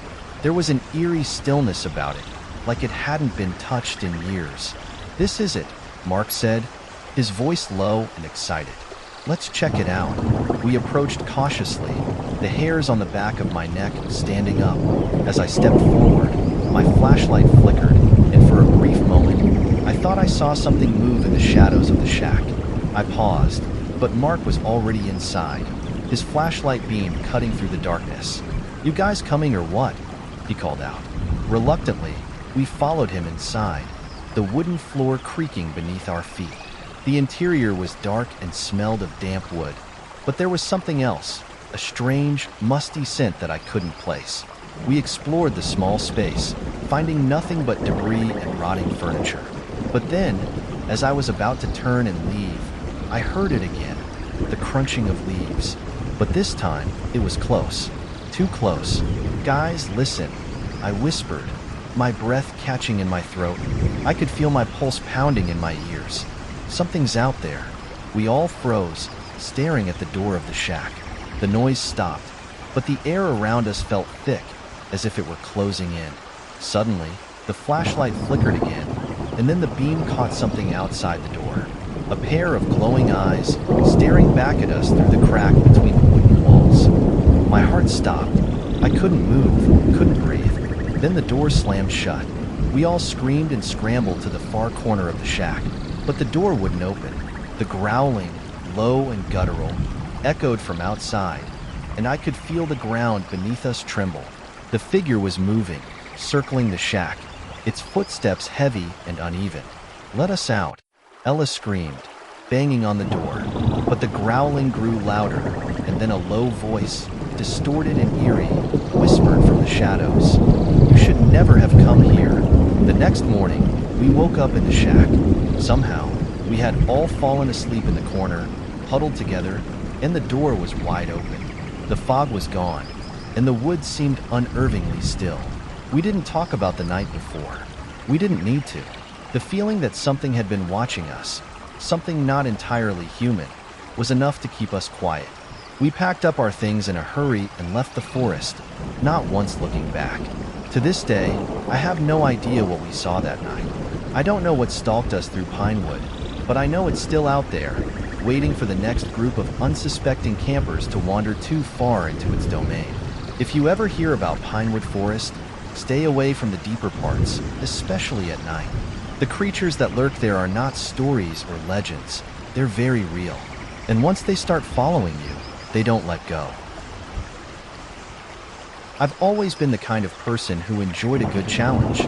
It's why, when I heard the stories about the Hollow Thicket, a dense patch of forest on the outskirts of town, I couldn't resist. People told stories about the place, whispered tales of creatures that stalked the shadows and of people who wandered in but never came back. But I wasn't one to be easily frightened by old legends. I was 16, and a small group of US from school, my best friend Ben, my cousin Clara, and me, decided to prove the stories wrong. We'd heard about the thicket for years, but no one ever dared to go in. That was, of course, the challenge for us. Everyone else stayed away. So why not venture in ourselves and get to the bottom of these rumors? We planned it out for weeks, our little expedition. The Hollow Thicket was only a mile or so from the town, but it was far enough in the woods that the locals claimed it was cursed. The stories went like this. Those who ventured into the thicket were never seen again, or if they were, they came back changed. Their eyes were wild, their minds lost to whatever haunted the woods. The adults in town would never speak of it directly, but their uncomfortable glances and tight-lipped expressions told me everything I needed to know. Still, we were determined. The weekend arrived, and we packed up our gear, ready for what we thought would be just another adventure. The sun was setting as we headed out, and the forest felt like it was holding its breath, waiting. Ben, always the brave one, led the way, cracking jokes to ease the tension. Clara stayed close to me, her anxiety palpable. "It's just the dark messing with your mind," Ben said, trying to sound confident as we hiked deeper into the woods. "Nothing's gonna happen. It's just a forest." But even as he spoke, I could feel it. Something was wrong. The trees were taller here, their trunks twisted in strange ways, their branches clawing at the sky. The air was thick with an unnatural stillness, and the further we went, the less it felt like nature. It felt like the woods themselves were alive, watching us, waiting for us to cross into their territory. As we ventured deeper into the thicket, the sunlight dimmed, blocked by the thick canopy above us. The air became heavier, and the ground beneath our feet grew softer. We passed a large rock formation and then came upon a narrow clearing, surrounded by the gnarled trees. Ben stopped and pointed. "This is it," he said with a grin. "The hollow thicket." I glanced around. The clearing didn't look like much, just a small open space with a few scattered rocks and tangled vines. But there was something unsettling about it. The trees around the clearing weren't just twisted. They looked like they were bent inward, as if encircling the space. It felt like we had crossed into some sort of boundary, like we were trespassing in a place we didn't belong. "Let's set up camp," Clara suggested, clearly eager to move on from the creepy atmosphere. We unpacked our bags, and as the sun dipped lower, I felt the chill of the evening air creeping in. Ben started a fire, its flickering light casting long shadows across the clearing. For a while, we sat around the fire, laughing and telling stories to try to ignore the oppressive feeling that hung over us. But the longer we stayed, the more the air seemed to thicken, and the shadows seemed to stretch further, creeping just beyond the fire's reach. I tried to shake the feeling that we weren't alone. Every now and then, I'd catch something moving in the corner of my eye, but when I turned to look, there was nothing there. The wind picked up, rustling the leaves, and I could have sworn I heard something. Something faint, almost like a whisper, carried on the breeze. "Did you hear that?" I asked, my voice barely above a whisper. Ben, trying to hide his own unease, shrugged. "Probably just an animal. We're in the woods." But the whispering didn't stop. It grew louder, like voices speaking from the trees themselves, low and guttural, an unintelligible murmur that sent chills down my spine. Clara grabbed my arm, her face pale. "I don't like this," she said, her voice trembling. "Let's go back." "We're fine," Ben said, trying to reassure us. But even I could hear the uncertainty in his voice. "It's just the wind, messing with our heads." We sat in silence for a while. The only sound the crackling of the fire and the whispering that seemed to be getting closer. Then, without warning, the whispering stopped. The forest grew unnervingly quiet. It was so quiet that I could hear my own heartbeat, thudding in my chest. And then came the sound, a single, low growl, coming from the darkness just beyond the clearing. It was not the growl of a wolf, or any animal I knew. It was deep, unnatural, almost human, but not quite. My blood ran cold as I exchanged a look with Clara. We both knew this wasn't just an animal. Something was out there. "What was that?" I whispered, my voice shaking. "I don't know," Ben replied, his usual bravado gone. He stood up, flashlight in hand, and shone it into the darkness. The beam of light cut through the fog, illuminating the trees. For a split second, I saw something move, fast, just beyond the reach of the light. It was too quick to make out, but I saw enough to know it wasn't a deer or any other animal.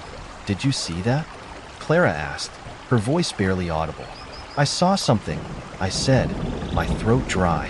"But I don't know what it was." Before anyone could respond, a second growl echoed through the trees, closer this time. It was louder, more guttural, and this time it was followed by a series of footsteps, heavy, deliberate. It wasn't just one thing. There were multiple. "We need to get out of here," I said, my heart racing. I grabbed Clara's arm, and Ben quickly packed up the gear, his face pale. But just as we were about to leave, something happened that stopped us in our tracks. From the corner of the clearing, a figure stepped into the firelight. It was tall, much taller than any human should be. its body covered in thick, matted fur. Its eyes glowed faintly, a sickly yellow, and its mouth was twisted into a grotesque smile, filled with jagged teeth. My body froze. It wasn't human. It wasn't animal. It was something else, something twisted, something wrong. Before any of us could react, the figure let out a blood-curdling scream, a high-pitched wail that seemed to shake the very earth beneath us. The ground trembled, and the trees around us groaned, bending as though the forest itself was alive. "We need to run," Ben shouted, grabbing our hands. Without thinking, we bolted from the clearing, running blindly through the dense woods. The growls, now unmistakably multiple, echoed around us, and the sound of heavy feet pounding the earth followed. The air felt thick, like something was closing in around us, suffocating us. We didn't stop running until we finally broke through the tree line and emerged back into the open space near the town. Gasping for breath, we turned to look behind us, but the forest was silent once again. The woods felt like they were watching us, waiting for us to step back in. The next morning, we reported the incident to the authorities, but by then, the hollow thicket had already reclaimed its secrets. The woods were silent, the whispers gone, and the strange creature, or whatever it was, vanished without a trace. No one believed us. Some called it a wild animal. Others said it was just a nightmare brought on by the dark, eerie atmosphere.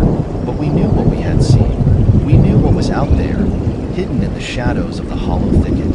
I haven't been back to the forest since. Sometimes, when I walk near the edge of the woods, I hear the faintest whisper carried on the wind, a reminder that some places should never be explored and some creatures should never be disturbed. If you ever hear the stories about the hollow thicket, don't ignore them. Stay away, because the things that live there aren't just in the woods. They are the woods. And once you step into their domain, there's no leaving. It started with a dare. A stupid, foolish dare. The kind of dare that every group of friends at some point has passed around like a game of hot potato. I'd been warned 1,000 times about the woods near our town, but like any teenager, I thought I was invincible. The stories about the Hollow Man, the creature that supposedly roamed those woods, never bothered me. I'd heard it all before. The tall, gaunt figure with hollow eyes that would drag people into the forest, never to be seen again. It was just a tale to scare kids. That was until we went to see it for ourselves. It was late autumn, and the air was crisp with the scent of wet leaves and the faint chill of approaching winter. My friends, Katie, Josh, and I had been hanging out in the park when Josh, in his usual attempt to be the tough guy, tossed out the challenge. "Who's brave enough to go to the hollow woods at night?" he asked with a smug grin, clearly expecting us to laugh it off like we always did. But for some reason, I didn't laugh. A cold, inexplicable feeling crawled up my spine, but I brushed it away, thinking it was just the wind. Katie, ever the instigator, shot me a challenging look. "Are you too scared, Drew?" she teased. I could feel my pride pricking at me, and before I knew it, I blurted out, "Fine, I'll go." "We all will." Josh grinned, and Katie gave a nod of approval. We quickly gathered our things, and under the cover of night, we made our way to the edge of the hollow woods. The woods weren't far from our town, just a few miles outside of the main street, but it was dense and wild, far from the neatly trimmed parks and paths most people were used to. The trees here were thick, their branches twisting and bending unnaturally, creating a canopy that blocked out most of the stars. The locals called it the Hollow Woods because of the eerie, hollow sound that the wind made when it whistled through the branches. But there was another story, one that wasn't so easily dismissed. In town, people would always tell us the tale of the Hollow Man. A man, they said, who had been lost in the woods many years ago. His body was never found, but his presence remained. It was said that the Hollow Man would wait, watching, in the shadows of the trees. When someone was foolish enough to wander too deep into the woods, he would take them, dragging them into the dark where no one could hear their screams. No one had ever returned from the depths of those woods, and no one had ever dared to venture too far. The stories always sounded like nonsense to me. That is, until I found myself walking into those very woods. As we crossed the threshold of the trees, An unsettling silence fell over us. The usual sounds of the night, crickets, distant owls, had stopped. It was as if the forest itself was holding its breath. We made our way deeper, our flashlights cutting through the darkness. The trees were unnaturally still, their branches creaking like old bones. I couldn't shake the feeling that we were being watched, but I dismissed it as nerves. "So, where exactly are we going?" Katie asked, her voice tinged with excitement. "I don't know. Let's just keep going," Josh said, always the bold leader of the group. "We need to find the clearing." The clearing was the spot in the woods where, according to the legends, the Hollow Man had last been seen. It was said to be a wide, open space surrounded by thick trees, a place where the forest seemed to close in on itself. We walked for what felt like hours, the woods getting darker and colder with each step. The deeper we went, the more I could feel the unease growing. Every time I turned my head, I thought I saw something moving just outside the reach of my flashlight. But when I looked, there was nothing. Finally, we reached the clearing. It wasn't much, just a small patch of dirt surrounded by trees that seemed to lean in closer than they should. The air was heavy, almost suffocating. It felt wrong, like we weren't supposed to be there. My heart began to race, and I could feel the hairs on the back of my neck standing up. "This is it," Josh said, looking around. "Now, let's see if we can find anything that proves the story is fake." Katie laughed nervously. "Yeah, or maybe we'll get to meet the Hollow Man himself." We all laughed, but it felt forced. The air was too thick, the silence too complete. I turned to look at the trees surrounding us, and that's when I saw it. A figure, just outside the clearing, standing in the shadows. At first, I thought it was just my eyes playing tricks on me, but as I stared, I saw it clearly. A tall, thin figure, dressed in dark, ragged clothes, its face obscured by the darkness. Its body was unnaturally still, like it wasn't even breathing. "Guys," I whispered, my voice trembling, "do you see that?"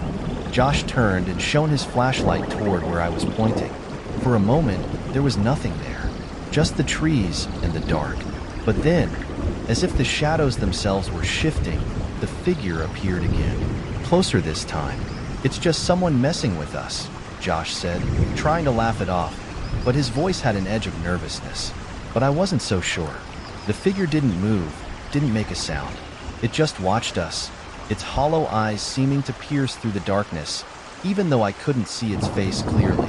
My skin prickled, and I took a step back, suddenly desperate to leave. "I think we should go," I said, my voice low but urgent. Before anyone could respond, there was a rustling from behind us, twigs snapping, leaves crunching. I spun around, my flashlight flickering. There was nothing there, just the trees and shadows. But the sound kept getting closer, footsteps moving in time with ours. We started to move faster, our breathing growing heavier. "We need to get out of here," Katie said, her voice rising with panic. We turned and began to run back the way we came, but the sounds of footsteps behind us grew louder. Whatever it was following us. I could feel the ground shift beneath my feet, the earth seeming to close in on me, and my heart pounded in my chest. Then we heard it, the voice, low, rasping, like the sound of dry leaves scraping together. "You shouldn't have come." The voice was so close, I could feel it vibrating through the air. I spun around, but there was no one there, only darkness. My legs burned from running, but I didn't dare stop. I could hear it now, the growling, the heavy breathing, like something was just behind us, closing in. The footsteps were too heavy to be human, too slow, too deliberate. Suddenly, a cold hand grabbed my arm, and I screamed, jerking away. It was only Josh, but his face was pale, his eyes wide with terror. "Did you hear that?" he gasped. "It's real. The Hollow Man. It's real." We didn't stop running. The woods seemed to stretch on forever, the trees closing in, making it feel like the forest itself was alive, hungry. The air was thick with something foul, a stench like rotting leaves and decay. And then, just as suddenly as it had started, the noise stopped. The footsteps, the growls, the whispering voice. We burst out of the woods, gasping for air, but we didn't stop. We kept running, not looking back until we reached the edge of the forest, where the trees finally broke and the town lights flickered in the distance. We collapsed on the ground, our chests heaving, and looked back into the woods. But there was nothing there. No hollow man, no creature, just the silent, empty trees. We never spoke about what happened that night. No one believed us when we told them, and we never returned to the hollow woods. The dare had been stupid, the consequences terrifying. I still can't explain what we saw or what we heard, but sometimes, late at night, when the wind howls through the trees, I can hear that voice again, low and raspy, as if it's calling to me from the darkness. You shouldn't have come. If you ever find yourself near the hollow woods, be careful, because the hollow man isn't a story. He's real, and he's waiting. And once you've crossed into his domain, you might not make it back. There's a place called Pine Ridge that no one talks about. At least, no one who's ever been there. The town's elders will tell you not to go near it, but they won't tell you why. And the few people who do talk about it always do so in hushed voices, as if even mentioning it might bring whatever it is that lurks there down on them. I grew up hearing these whispers, and like any teenager, I thought it was just an old ghost story meant to keep us away from the woods. But then I went there. It started with a simple camping trip. My friends, Emily, Noah, and I had always been looking for something to do on weekends. The school year had just ended, and we were itching for an adventure. Emily suggested camping in the woods, and the first place that came to mind was Pine Ridge. I'd heard the warnings, but none of us really took them seriously. We all thought it was just superstition. The day we decided to go was bright and clear, and everything seemed perfect. We packed up our tents, sleeping bags, and food, and headed out toward Pine Ridge, which was about 5 miles from town. It wasn't a place most people ventured, but it wasn't technically off limits. There were hiking trails and a few scattered campsites, but it was the deep part of the woods, the place beyond the trails, that people avoided. As we drove toward the ridge, I couldn't help but notice how quickly the area turned from suburban to wild. The trees grew taller and closer together, their branches entwining as though they were protecting something. The wind shifted, and a chill swept through the car, even though it was the middle of summer. Emily joked about how spooky it looked, but I couldn't shake the feeling that something was off. "You sure you guys want to do this?" Noah asked, glancing over at me and Emily. "Pine Ridge is kind of, well, you know, I've heard the stories," I said, trying to sound casual, "but it's probably just a bunch of nonsense. We'll be fine." We reached the edge of the forest, parked the car, and began our hike. The air was thick with the scent of pine and damp earth, and the deeper we went, the quieter it got.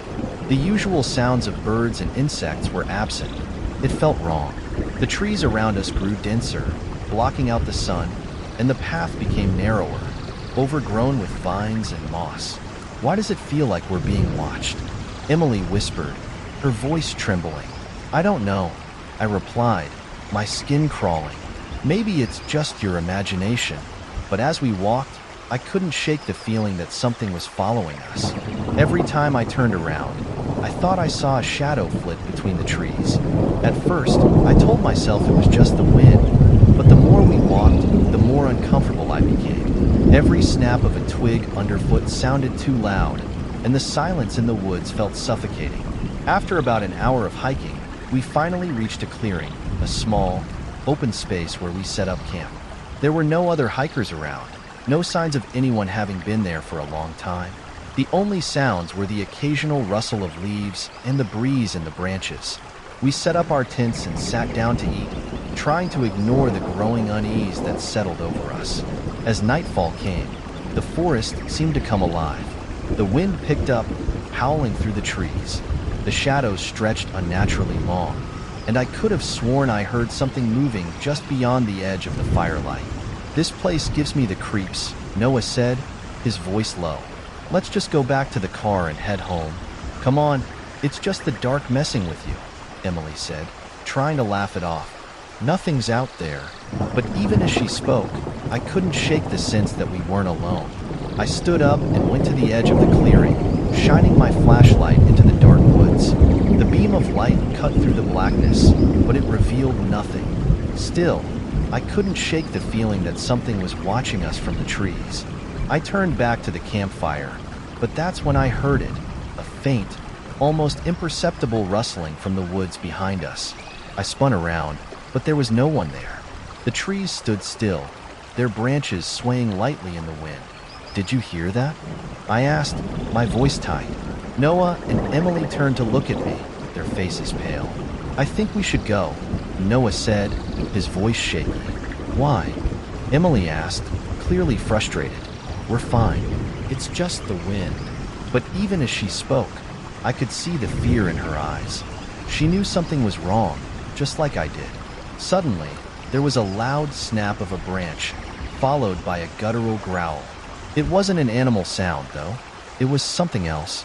Something deeper, more menacing. "That wasn't the wind," I whispered. I turned to Noah and Emily, my heart racing. "We need to leave. Now."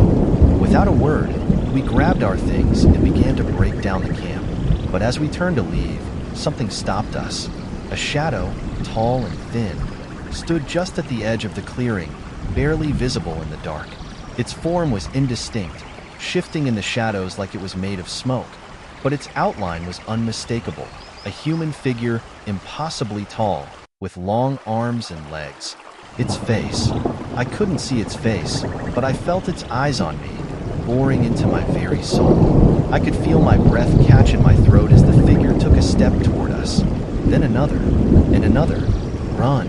I screamed, shoving Emily and Noah toward the path. We bolted through the woods, tripping over roots and rocks, our hearts pounding in our chests. But the thing was close behind us. I could hear its footsteps, too heavy to be human, too slow and deliberate. It was stalking us. The trees seemed to close in, the path narrowing as if the forest itself was trying to trap us. Every time I glanced back, the figure was a little closer. Its limbs stretched unnaturally, its hands reaching out like claws. "Where's the car?" Emily gasped, her voice full of panic. "We're not far," Noah shouted, his eyes wild. "Just keep running." I pushed myself harder, the fear and adrenaline coursing through me. But the more I ran, the more it felt like the forest was closing in on us. The ground seemed to shift beneath my feet, as if the very earth itself was trying to pull me under. Finally, we burst out of the trees and into the open field near the parking area. We ran straight for the car, not stopping until we were inside, doors locked, and the engine roaring to life. I looked back toward the woods as we sped away, but there was nothing there. No figure, no movement. We didn't speak for a long time. The only sound in the car was our heavy breathing and the hum of the engine as we drove away from Pine Ridge. When we got back to town, none of us talked much about what happened. We didn't need to. We all knew the same thing. We had come dangerously close to something that shouldn't have been there. I could still feel that cold gaze on me, those hollow eyes watching from the darkness of the woods. And every time I close my eyes at night, I hear the faint rustle of the trees, the sound of something moving just beyond the reach of the light. Pine Ridge isn't just another part of the forest. There's something there, something ancient and hungry, something that waits for those foolish enough to wander too far in. And if you're ever in that part of the woods, and you feel the hairs on your neck stand up, and you hear that low growl in the distance, know this: you're not alone. Something is waiting for you, and it won't let you leave without a price. Stay away from Pine Ridge, because whatever is lurking in those woods isn't human, and it's never as far away as you think. I had always been the type of person to laugh off any rumors of monsters or legends that my friends and family would tell me. Growing up in a small town near the edge of a vast forest, the stories were endless. The locals would speak in hushed tones about creatures lurking in the woods, things that slithered, growled, and watched from the shadows. Most people thought it was just a way to scare kids, or to keep people from wandering too far into the forest. But I learned, in the hardest way possible, that those stories were far from make-believe. It all began one summer when I was 16. My best friends, Jake, Sarah, and I, decided to take a weekend camping trip. We wanted to get away from the noise of the world, spend a few days in the woods, and have some fun. The forest, known as Pine Hollow, wasn't far from our town, and we'd spent countless hours playing around the outskirts when we were younger. But as we grew older, the forest had become more of a place of warnings and fear than adventure. The older generation always spoke of a creature in the woods, a monster they referred to as the root beast. Its origins were unclear, but the legends were consistent. It was a massive, hulking creature that lived deep in the forest, beneath the roots of the oldest trees. It would rarely venture out, but if you wandered too far from the beaten path, if you strayed into the heart of the forest, you would hear its low growls and feel its gaze upon you. Of course, I didn't believe any of it. I thought it was just a creepy bedtime story designed to scare us into staying closer to home. I was confident nothing could ruin our trip, so we packed our tents, our food, and our gear, and headed out into the woods. The weather was perfect when we arrived. The air was cool but not cold, and the sun shone through the trees in perfect rays. We set up camp near a small stream, the sound of the running water creating a peaceful ambience. The forest around us was dense but welcoming, with tall pine trees towering overhead, their branches swaying gently in the breeze. For hours, we laughed and joked, enjoying the beauty of nature and the warmth of being together.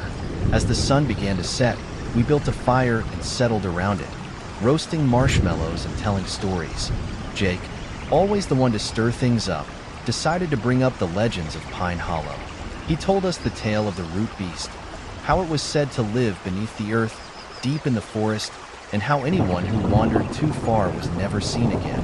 He painted a vivid picture of the creature's grotesque form, its massive, clawed hands and eyes that glowed like embers in the dark. We laughed at his dramatizations, but there was a subtle unease in the air as the night grew darker. "I'm not afraid of some stupid monster," Sarah said with a smirk, taking a bite of her marshmallow. "There's no such thing," but I could tell from her voice that she wasn't so sure. The fire flickered, casting long shadows that danced along the trees, and the night grew still. Too still. It was as if the world had gone quiet, holding its breath. Even the animals, usually so loud in the woods, had stopped making noise. I brushed off the feeling, telling myself it was just my imagination. The forest was always quieter at night. After a while, we decided to call it a night. We put out the fire and crawled into our tents, the silence of the woods wrapping around us like a heavy blanket. But as I lay there in the dark, I couldn't shake the strange feeling that something wasn't right. It wasn't the wind. It wasn't the sounds of the forest. It was something else, something deeper. Suddenly, I heard it, a low, guttural growl, like the rumble of thunder far off in the distance. My heart skipped a beat. I sat up, straining to hear, but there was only silence. It was too quiet. "Did you hear that?" I whispered to Jake, who was lying in the tent next to me. He didn't respond immediately. After a few moments, he muttered, "It's probably just a bear or a wolf. Go back to sleep." I wanted to believe him, but something in that growl didn't sound like an animal. It sounded wrong, like it was coming from the earth itself. I lay back down, trying to ignore it, but sleep wouldn't come. Every little noise outside the tent made me jump, and I found myself staring at the ceiling of the tent, wide awake. Hours passed, and I eventually drifted into a restless sleep, but it wasn't peaceful. In my dreams, I was running through the woods, the ground shifting beneath my feet as if the earth itself was moving. The trees closed in on me, their roots twisting and growing, trying to grab me. And behind me, I could hear it, the growl again, louder this time. The sound of something massive, something ancient, stalking me from the shadows. I woke with a start, my heart pounding in my chest. The moonlight filtered through the trees, casting pale shadows on the ground outside the tent. I could hear Jake and Sarah snoring lightly in their tents, but there was no more growling. I took a deep breath, trying to calm my nerves. It had just been a dream, nothing more. But then, I heard it again. This time, it was closer, much closer. I sat up and slowly unzipped the tent. The night air was cold against my skin as I stepped out, the ground soft and damp beneath my feet. I looked around the campsite, but there was no sign of movement. The fire had long since gone out, leaving only faint embers. The moonlight cast long, eerie shadows across the trees, and the forest seemed alive. I could feel eyes on me, watching from the darkness. "Jake?" I called softly, but there was no answer. I walked toward his tent, the sound of my footsteps muffled by the soft earth beneath me. As I reached for the flap to unzip it, I froze. The growl was back, and this time, it wasn't distant. It was right behind me. I turned slowly, my eyes scanning the darkness. There, at the edge of the campsite, I saw something that froze the blood in my veins. A massive, twisted figure was standing just outside the trees. It was nearly as tall as the trees themselves, its body hunched and misshapen. Its arms were long, covered in thick, black fur, ending in claws that scraped the ground with every movement. Its face was hidden in shadow, but I could see two glowing eyes, eyes that burned like fire. I couldn't move. I couldn't breathe. Then, the creature stepped forward, its foot sinking into the soft earth with a sickening crack. The ground seemed to tremble beneath me as it moved, its weight causing the very roots of the trees to shift. I wanted to scream, to run, but my body was paralyzed, as though the creature's presence had locked me in place. I heard the sound of rustling behind me, and I snapped out of my daze. Jake and Sarah had woken up, their voices low and confused. I turned back toward them, but when I looked up, the creature was gone. The woods were silent once again. "What's going on?" Jake asked, rubbing his eyes. I didn't answer. I couldn't. I just grabbed his arm and yanked him toward the car. "We're leaving," I said, my voice trembling. "Now." We didn't bother packing up our things. We just ran, through the woods, through the underbrush, our hearts pounding in our chests as we fled. Every crack of a twig, every rustle of leaves sent us into a panic, convinced that the beast was right behind us. Finally, after what felt like an eternity, we burst out of the trees and into the clearing where we had parked. We didn't stop running until we were safely inside the car, doors locked, the engine roaring to life. As we drove away from Pine Hollow, I glanced back at the woods. For a moment, I thought I saw something moving in the shadows, but it was too far away to make out clearly. We never spoke about that night again. No one mentioned the creature, the growl, or the twisted figure that watched us from the trees. But I know what I saw. The root beast is real, and it waits in the depths of Pine Hollow, beneath the earth, its roots twisting through the ground like fingers, waiting for the next person to wander too far. If you ever find yourself near Pine Hollow, don't stray from the path, because the woods aren't just quiet at night. They're watching. The woods behind my family's house were beautiful in the way that only old forests can be, ancient, quiet, and full of secrets. The trees were so tall and thick that even in the heat of summer, the sun barely touched the forest floor. I grew up in a small village on the edge of this forest, a place where everyone knew everyone else's business and the world felt small. But as I got older, I began to realize that the forest wasn't just a place for playing and exploring. It was a place full of dark stories and quiet warnings. My grandfather used to tell me about the Hollow Walker. He was the kind of man who believed in things that most people didn't, and he would often share strange tales of the woods late at night. According to him, the Hollow Walker was a creature that lived in the forest, a thing that followed people who wandered too far into the trees. It was said to be tall and thin, with long, spindly arms and glowing eyes that would watch from the shadows. The creature didn't make a sound when it moved, and the deeper you went into the woods, the closer it would get. My grandfather told me that if you ever heard its footsteps behind you, it meant that it had already chosen you. It would follow you until you made one fatal mistake, and then you were never seen again. Of course, I didn't believe a word of it. I was a teenager at the time, full of the kind of youthful arrogance that makes you think you're invincible. I had spent hours exploring the woods with my friends, laughing off the stories my grandfather told. The woods were just a place for adventure, right? Nothing to fear. That was until the summer of my 16th year. It started on a warm afternoon, the kind of day when the sun was high and the breeze was gentle. I had spent the morning helping my dad with some chores around the house, and by noon, I was eager to escape the heat. My best friend, Charlie, and I decided to go for a hike in the woods. We had done it 100 times before. We knew the trails by heart, but this time, something felt different. It wasn't the weather or the way the trees looked. There was just something in the air, a feeling I couldn't explain. We packed some snacks, grabbed our water bottles, and headed out into the forest. The trail was familiar, winding through dense thickets of underbrush and towering pines. We joked about everything and nothing as we walked, the sounds of birds and rustling leaves around us. But as we ventured further, the air grew heavier. The trees began to thicken, the branches interlocking above us, blocking out the sun. It wasn't a gradual change. It was as if we had stepped into another world. "You ever notice how quiet it gets back here?" Charlie asked, his voice barely above a whisper. I shrugged. "It's just the deep woods. It's always like this." But I could feel it too. The strange stillness, the way the usual sounds of nature had faded into silence. Even the birds were gone. We continued along the trail, but now I couldn't shake the feeling that something was watching us. Every time I looked over my shoulder, I half expected to see a shadow dart between the trees. But when I turned, there was nothing. I told myself it was just nerves. After all, I had grown up here. This was my home. But Charlie wasn't as convinced.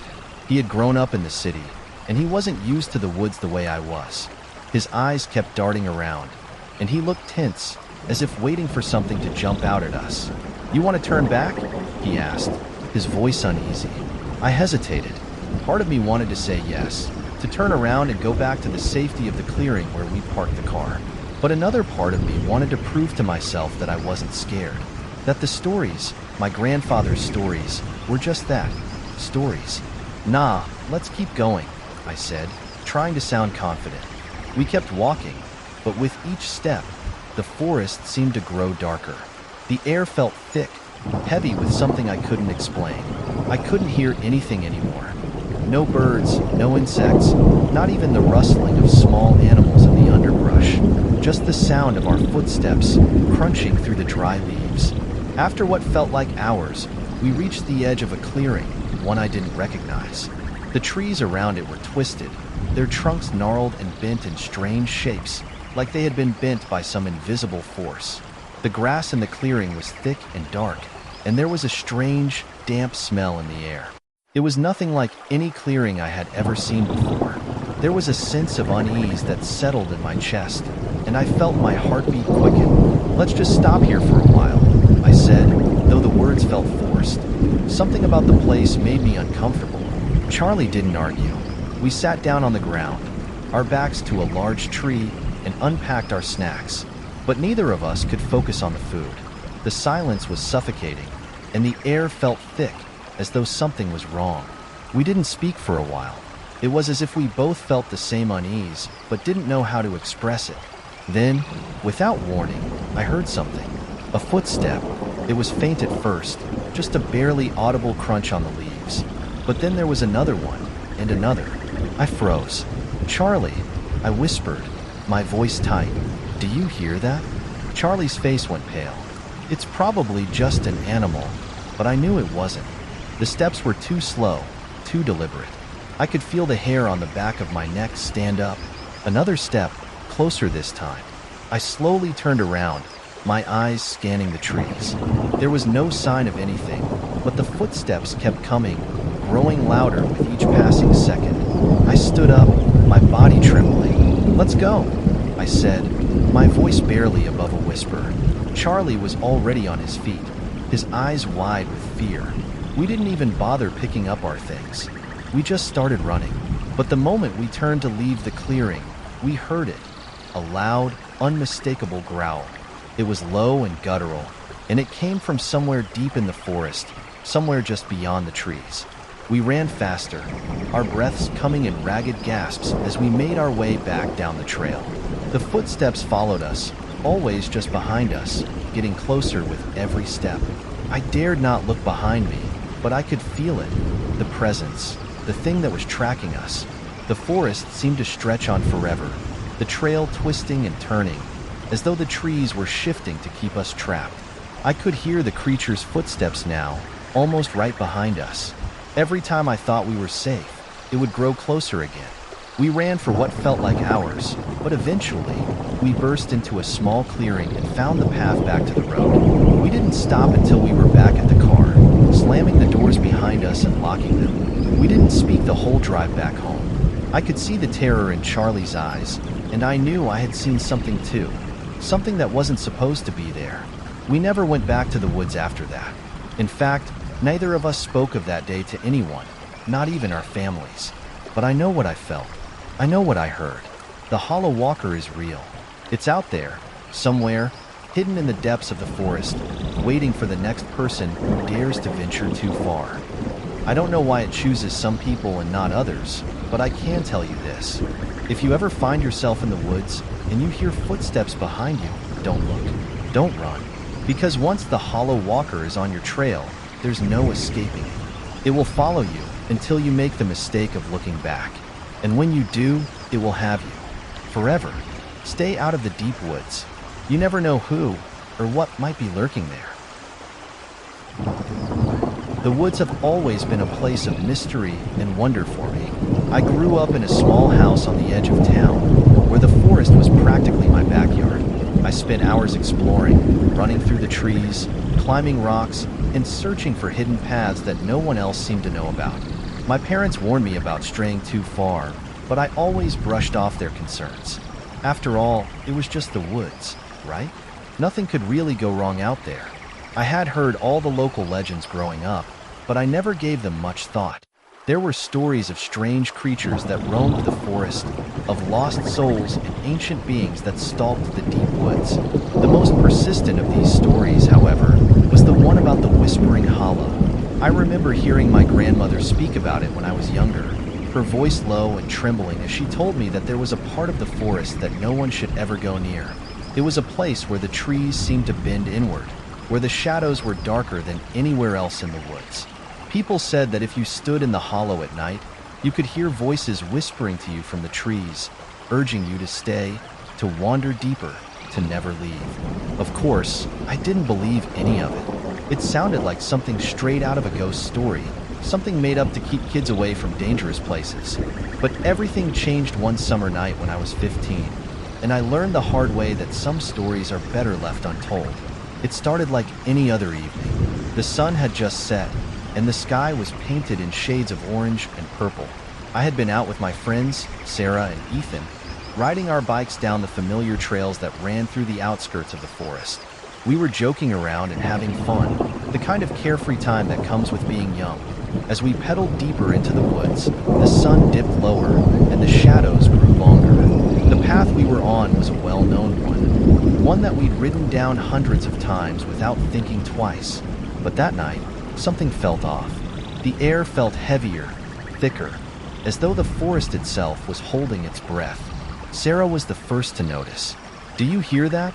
she asked, her voice almost a whisper. We all stopped and listened, but the forest was silent. The usual chirping of birds and the rustling of leaves was gone. It was unnaturally still. "I don't hear anything," Ethan said, looking around. Sarah looked uneasy. "It's like there's something watching us." I laughed it off, trying to ease the tension. "It's just the woods. Let's keep going." But as we continued down the path, the silence only grew more pronounced, and that's when I noticed it. The trees ahead seemed to change. The trunks were twisted, their branches reaching out in strange angles, as if they were trying to grab us. The path, which had always been familiar, suddenly felt different, more like a maze than a trail.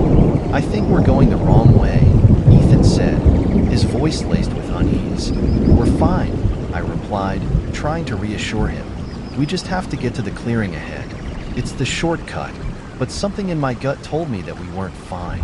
The path had taken on a new shape, winding tighter and narrower, and the trees seemed to close in on us. The whispers started then, soft at first, just a faint murmur carried on the breeze. At first, I thought it was just the wind moving through the branches, but the longer we walked, the clearer the whispers became. It was almost as if someone was calling our names. "Did you hear that?" Sarah asked, her face pale. Before I could respond, the wind picked up and the whispers grew louder, though the voices were still unintelligible. I tried to tell myself it was just the wind, but deep down, I knew something was wrong. "I think we need to go back," Ethan said, his voice shaking now. "Yeah, me too," I agreed. But when we turned around to retrace our steps, the path had changed.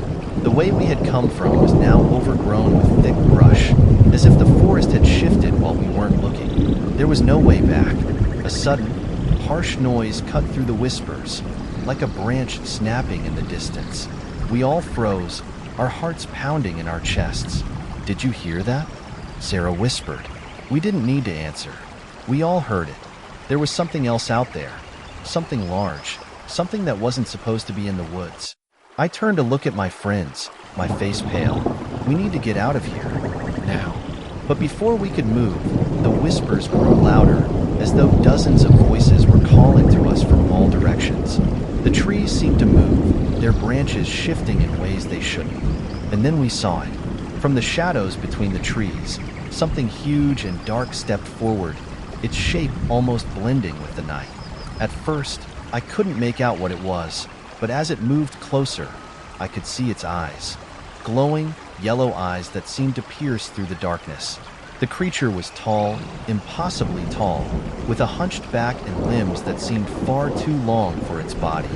Its face was obscured by shadow, but the smell that hit us made my stomach churn. A mix of decay and damp earth.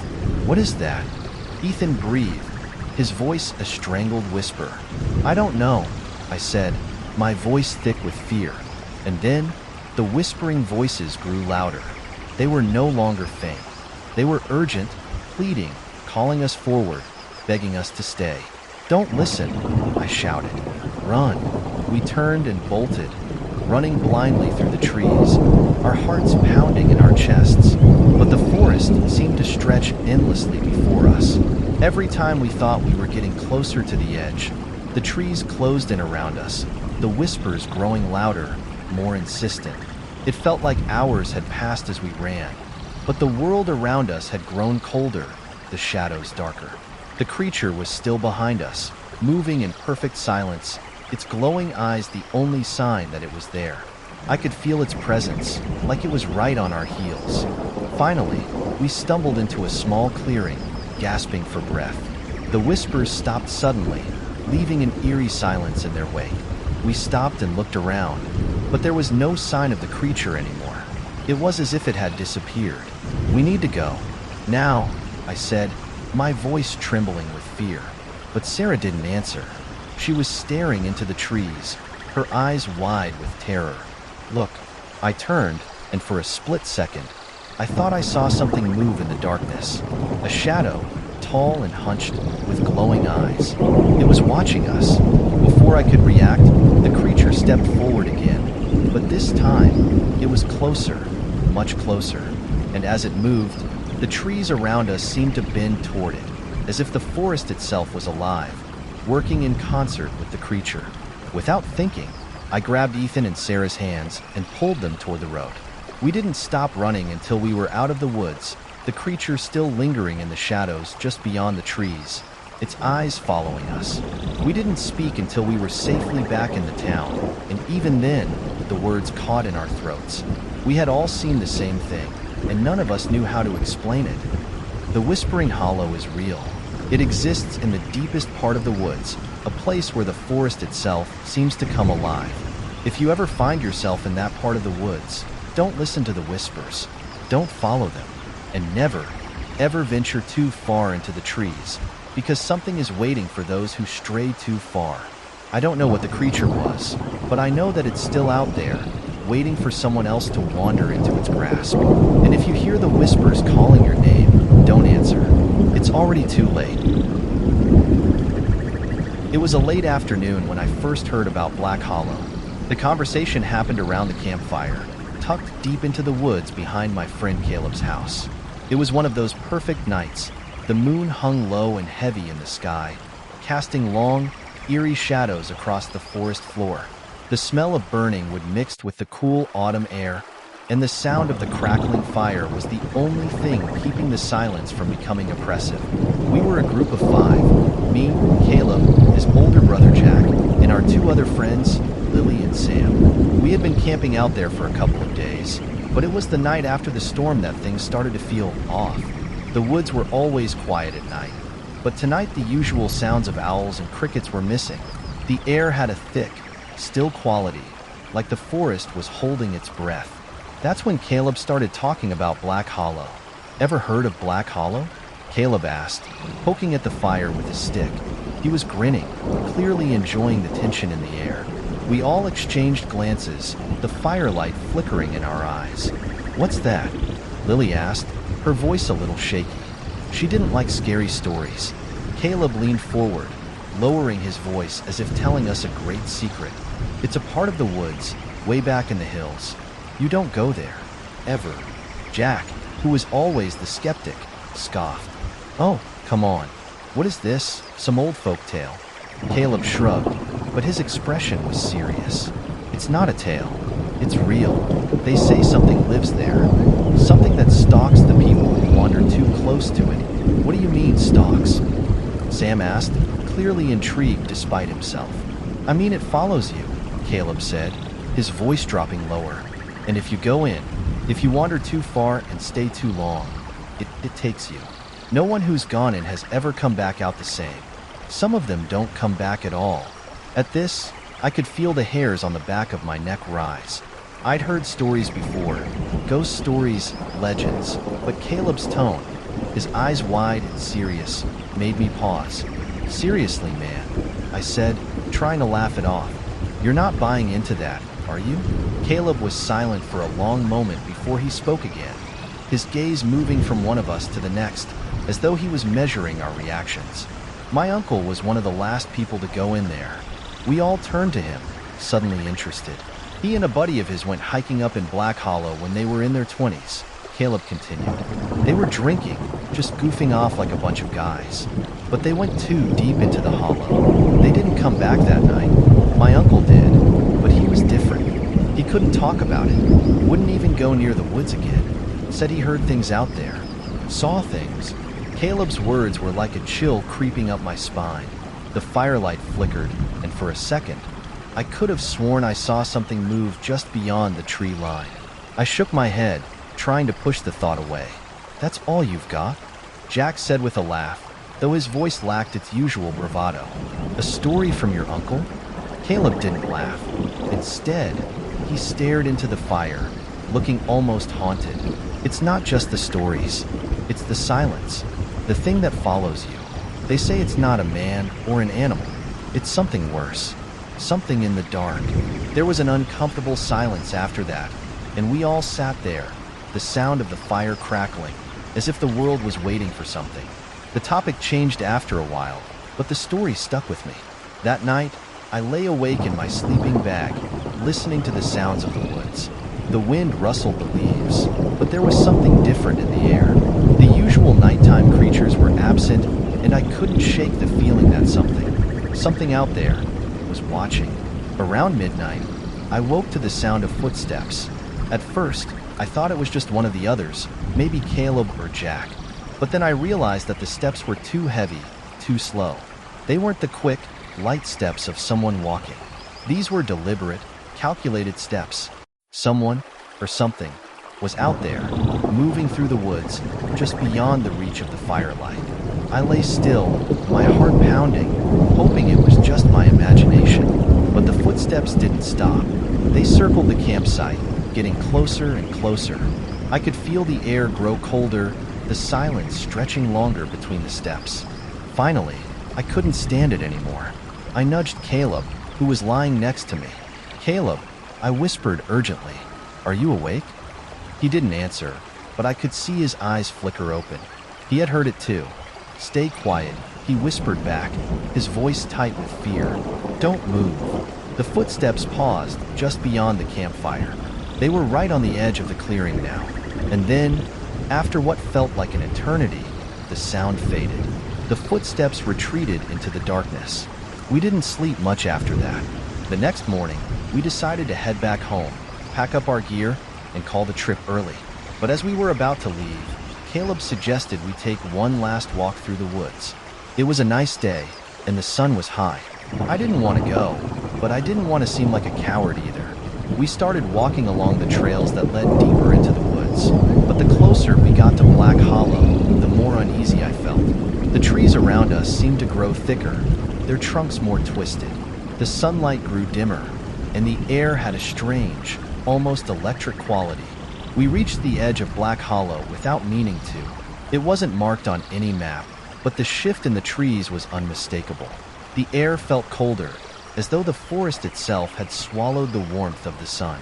The ground beneath our feet turned from soft earth to hard, uneven stone. And then we saw it. At first, I thought it was just a trick of the light, a shadow, a movement between the trees.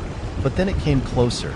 It was tall, impossibly tall, its silhouette outlined against the dim light. It had long, spindly limbs, almost skeletal, and a head that seemed far too large for its body. The thing moved slowly, silently, and its eyes, yellow, glowing eyes, stared directly at us. I froze.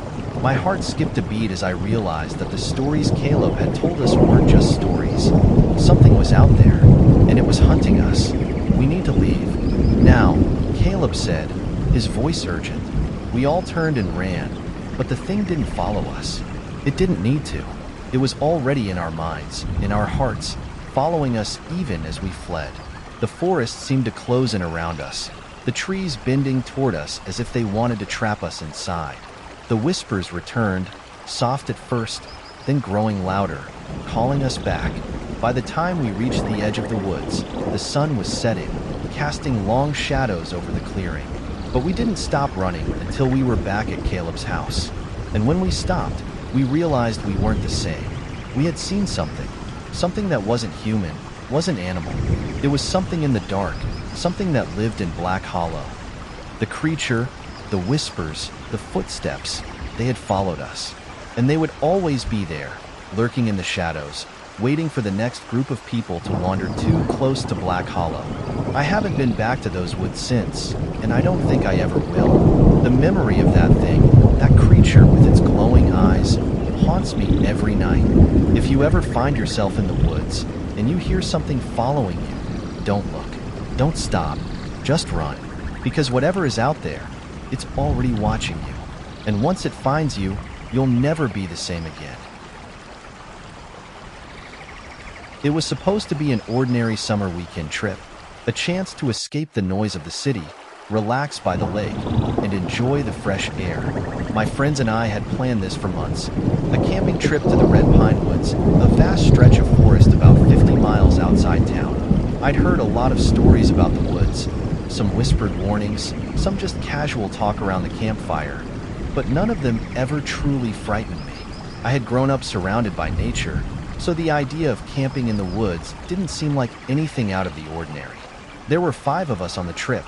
Me, my older brother Kyle, our best friend Evan, his girlfriend Mia, and our buddy Lucas. We'd all been close since high school, and this trip was meant to be a celebration of our friendship before we all went our separate ways for college. The first 2 days were exactly what you'd expect. Hiking, fishing, sitting around the campfire at night telling stories, playing cards, and laughing. The forest was beautiful, towering pine trees, thick underbrush, and the sounds of nature all around us. But it wasn't long before something started to feel off. It started small at first. One evening, while we were sitting around the campfire, we heard a rustling in the bushes nearby. We all froze, eyes darting to the sound. We laughed it off at first, thinking it was just an animal, a deer, maybe. But as the night wore on, we heard it again, closer this time. It wasn't the usual rustling you get from the wind or small animals moving through the forest. This was deliberate, like something, or someone, was walking around our camp, trying to stay hidden. Kyle, ever the skeptic, dismissed it as nothing more than our imaginations running wild. "It's just the wind," he said, trying to sound confident. "Let's get some sleep, all right?" But I couldn't shake the feeling that something wasn't right. The next day, we decided to take a hike to explore the deeper parts of the woods. Evan had suggested a trail that led toward a part of the forest known as the Hollow, a secluded area that no one ever seemed to go near. The path was marked on the old map we'd found at the ranger station, but the locals had warned us against it. "Stay away from the Hollow," they'd said. "Nothing good happens out there." But we were young and adventurous, so naturally, we ignored the warning and decided to go anyway. The further we went into the woods, the quieter it became. The usual sounds of birds and insects faded away, replaced by an eerie stillness. The trees seemed taller, their trunks wider and more twisted. The deeper we went, the darker it became, even though the sun was still high in the sky. We hadn't realized how far we had walked until we reached the edge of the hollow.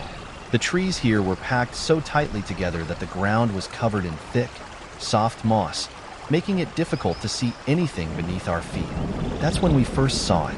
At the far edge of the hollow, just beyond the tree line, there was an old, weathered cabin. It wasn't on the map, and no one in town had mentioned it. It looked abandoned, covered in vines and overgrown with moss, as if it had been forgotten for decades.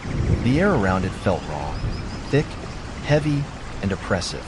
As we stood there, I noticed that the ground around the cabin was unusually quiet, as though even the earth was holding its breath. "Should we check it out?" Lucas asked, his voice barely above a whisper. "I don't think that's a good idea," Mia said, her voice tense. "Let's just go back." But of course, curiosity got the best of us. We walked closer, our steps slow and hesitant. The closer we got to the cabin, the more I felt something watching us.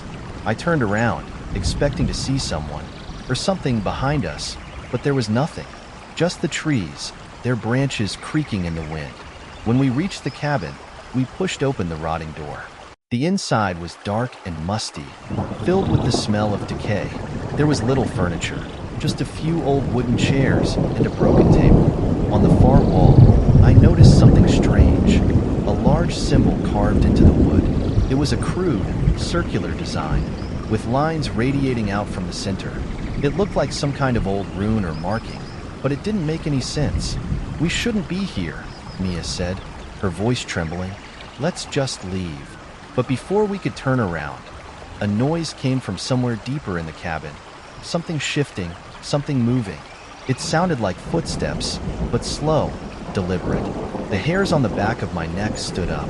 Someone, or something, was inside with us. We backed out of the cabin quickly, our hearts pounding in our chests. We turned to leave, but that's when we saw it. Standing just beyond the trees, watching us, was a figure.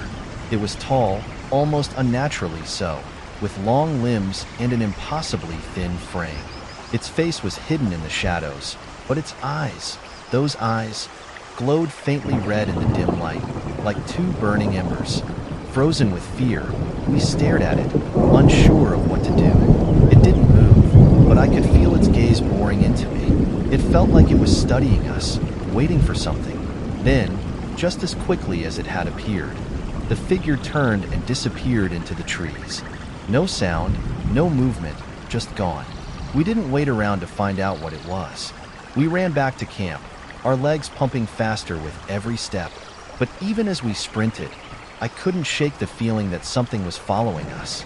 It wasn't until we reached the campfire and saw the familiar faces of the others that I finally felt safe again. That night, none of us could sleep. We sat by the fire, talking in hushed voices, trying to make sense of what had happened. But the more we talked about it, the more I realized something else. The forest was watching us. It wasn't just that we had stumbled upon something strange in the woods. It was as if the woods themselves were alive, aware of our presence, waiting for us to make a mistake. As the hours passed, the sound of footsteps returned. But this time, it wasn't just one set of footsteps, it was many. They circled our camp, slow and deliberate, as if waiting for us to do something. Every now and then, I would catch a glimpse of something moving just beyond the firelight, tall, thin figures with glowing eyes. I don't know how long we sat there, but eventually, the footsteps stopped. The forest went silent once again. The creature, whatever it was, had left us alone, but the sense of unease remained. The next morning, we packed up and left. We didn't talk about what had happened, but we all knew.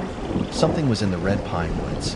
Something ancient, something that had been there long before us, and something that would remain long after we were gone.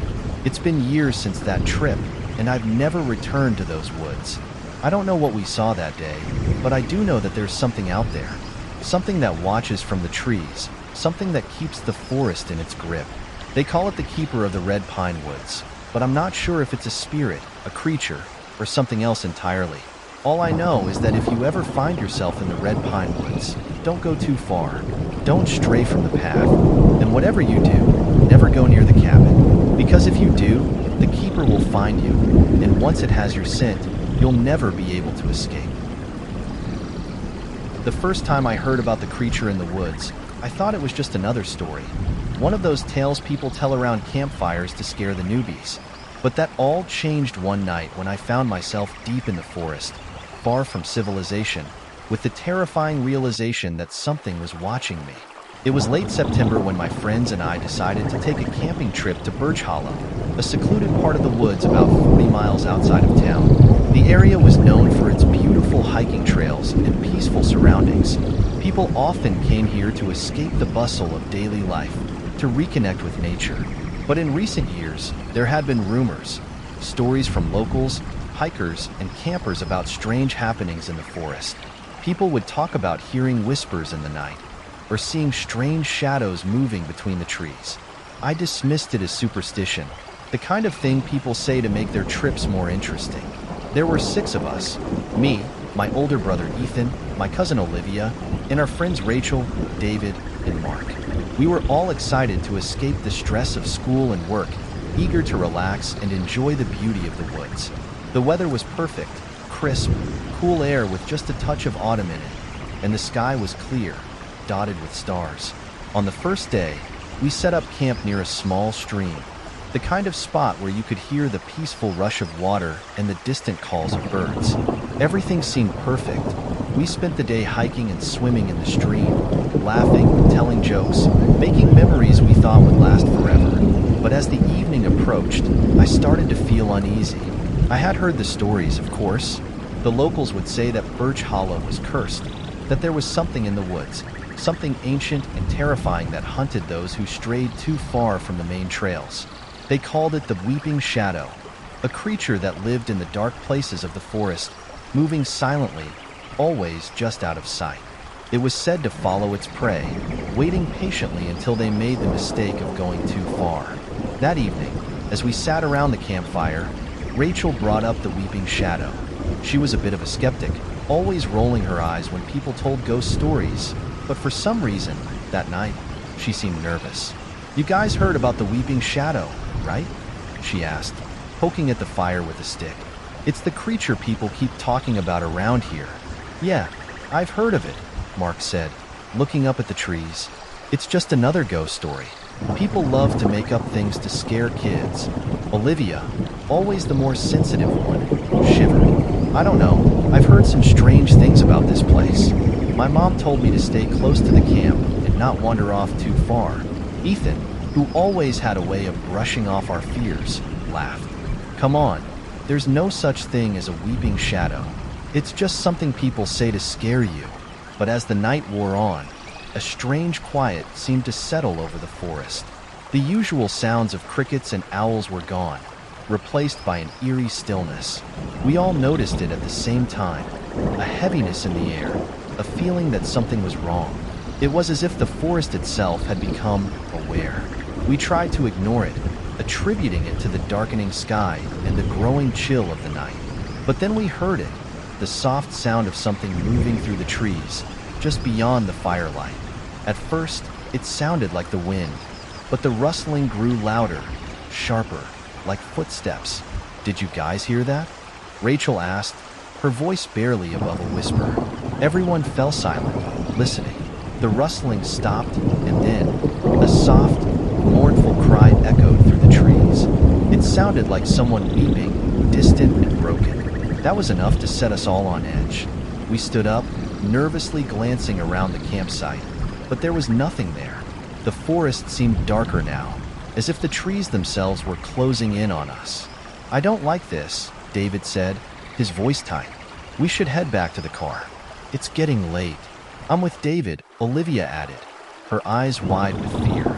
But Ethan, always the brave one, shook his head. "It's just some animal, probably a deer or something. Let's not freak out. We're fine." Still, I couldn't shake the feeling that something was out there, lurking just beyond the edge of the light. The feeling of being watched was overwhelming, like someone, or something, was waiting for us to make a mistake. We decided to stay by the fire for a little longer, even though the chill was creeping into our bones. The shadows seemed to grow longer, and the wind picked up, rustling the leaves and causing the trees to sway. That's when we heard the footsteps again, slow, deliberate, and closer than before. I glanced around, trying to locate the source of the sound, but the forest was too dense. The footsteps seemed to circle our camp, moving in and out of the shadows. And then, suddenly, they stopped. A chill ran down my spine, and I instinctively reached for the knife I kept on my belt. I wasn't sure why. I didn't expect to need it, but the sudden, oppressive silence made me feel as though we were being stalked by something far worse than just an animal. We all stood up, now alert, trying to peer into the darkness. It was then that we saw it. A shadow, dark and twisted, moved between the trees. At first, I thought it was just the shape of a tree, but then it shifted again, too fluidly, too unnaturally. It wasn't just a shadow, it was something alive. "Did you see that?" Mia whispered, her voice trembling. "I saw it," Ethan said, his usual confidence replaced by something darker. It was then that the creature stepped into the clearing, just beyond the firelight. It was tall, impossibly tall, with thin, spindly limbs that seemed to stretch and bend in unnatural ways.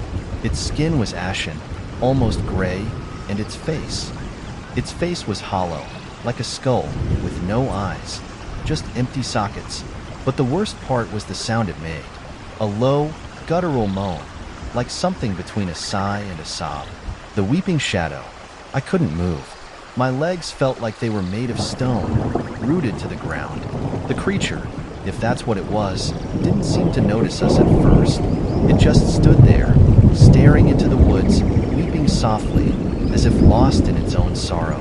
Then, as if sensing our fear, it turned its head slowly, and I felt its cold gaze fall upon me. My heart pounded in my chest. I wanted to scream, to run, but my body wouldn't obey. The weeping shadow took a step forward, then another, its long fingers outstretched, reaching toward us. We backed away, but the creature didn't seem to be in any rush. It was toying with us, drawing us in, making us watch. "Run!" Ethan finally shouted, breaking the spell. But it was too late. The creature lunged, faster than I thought possible, and in an instant, it was upon us. We scattered, running in different directions, not knowing where we were going or what we were running from. The creature's mournful cries echoed through the trees, following us as we ran. The air seemed thick, oppressive, as though we were running through molasses. I could feel its presence behind me, hear its footsteps, slow, deliberate, like it was taking its time, savoring the hunt. I don't know how long we ran, but eventually, we made it back to the campsite. The creature didn't follow us all the way, but I could feel its gaze, even now, lingering in the woods. We packed up as quickly as we could, not speaking, not daring to look back. As we left Birch Hollow behind, the forest seemed to breathe, a quiet exhale of the woods welcoming us out. But even now, I can't shake the feeling that the weeping shadow is still out there, watching, waiting for the next group of campers to wander too far into the woods. So if you ever find yourself in the Birch Hollow woods, don't listen to the wind, don't follow the whispers, and never, ever follow the sound of someone weeping. Because if you do, the weeping shadow will find you, and you may never return. It was late summer when I first heard the stories about the Silent Ones.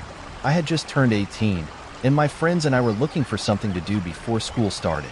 The idea of a camping trip seemed perfect, a weekend getaway to the woods, away from the noise and pressure of our everyday lives. Little did we know that the woods we'd chosen to camp in had a terrifying secret that none of us could have ever imagined.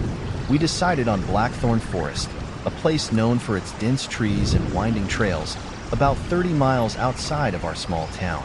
It was a popular spot for campers, hikers, and adventurers, but there were always rumors, whispers from the locals who claimed that something dark lived within the forest. They said you could hear voices on the wind, feel eyes watching you from the shadows. But I, like most of my friends, thought it was just superstition, a good story to tell around a campfire. After all, nothing ever really happens in these places. right? There were 6 of us on the trip. Me, my best friend Sam, his girlfriend Lily, my cousin Sarah, and 2 other friends, Jake and Emma. We were all excited about the trip. We'd hiked and camped together before, so we thought we knew the drill. Little did we know that Blackthorn was different from any place we had ever been.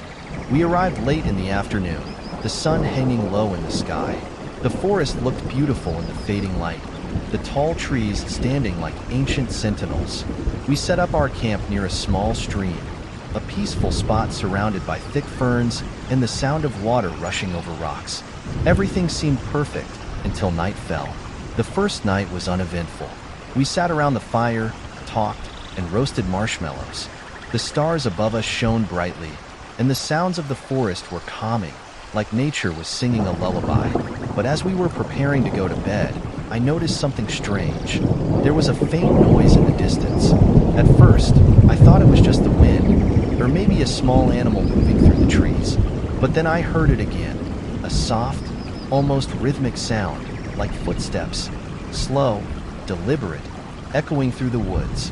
I thought it was just one of the others, maybe Sam or Jake, out looking for firewood or just wandering off. But when I turned around, everyone was still sitting by the fire. They hadn't moved. I mentioned it to Sarah, and she just shrugged it off. Probably just a deer or something, she said. It's a forest, after all. But I couldn't shake the feeling that something was off. The noise was too deliberate. It didn't sound like an animal. It sounded like someone was walking, pacing in the distance, watching us. I tried to push the thought out of my mind and went asleep, but I couldn't get comfortable. Every time I closed my eyes, I could hear it again. The soft, rhythmic footsteps just beyond the camp. The next morning, I asked the others if they'd heard anything during the night. Sam laughed and said I was just being paranoid. It was probably just some raccoons or a bear.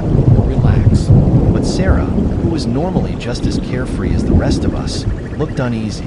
I didn't sleep well, she admitted. I kept hearing things too. I thought I saw something move in the trees, but when I looked, there was nothing. We decided to ignore it and head out for a hike through the forest. The day was warm, the sun breaking through the canopy in soft beams, and we spent hours exploring the trails.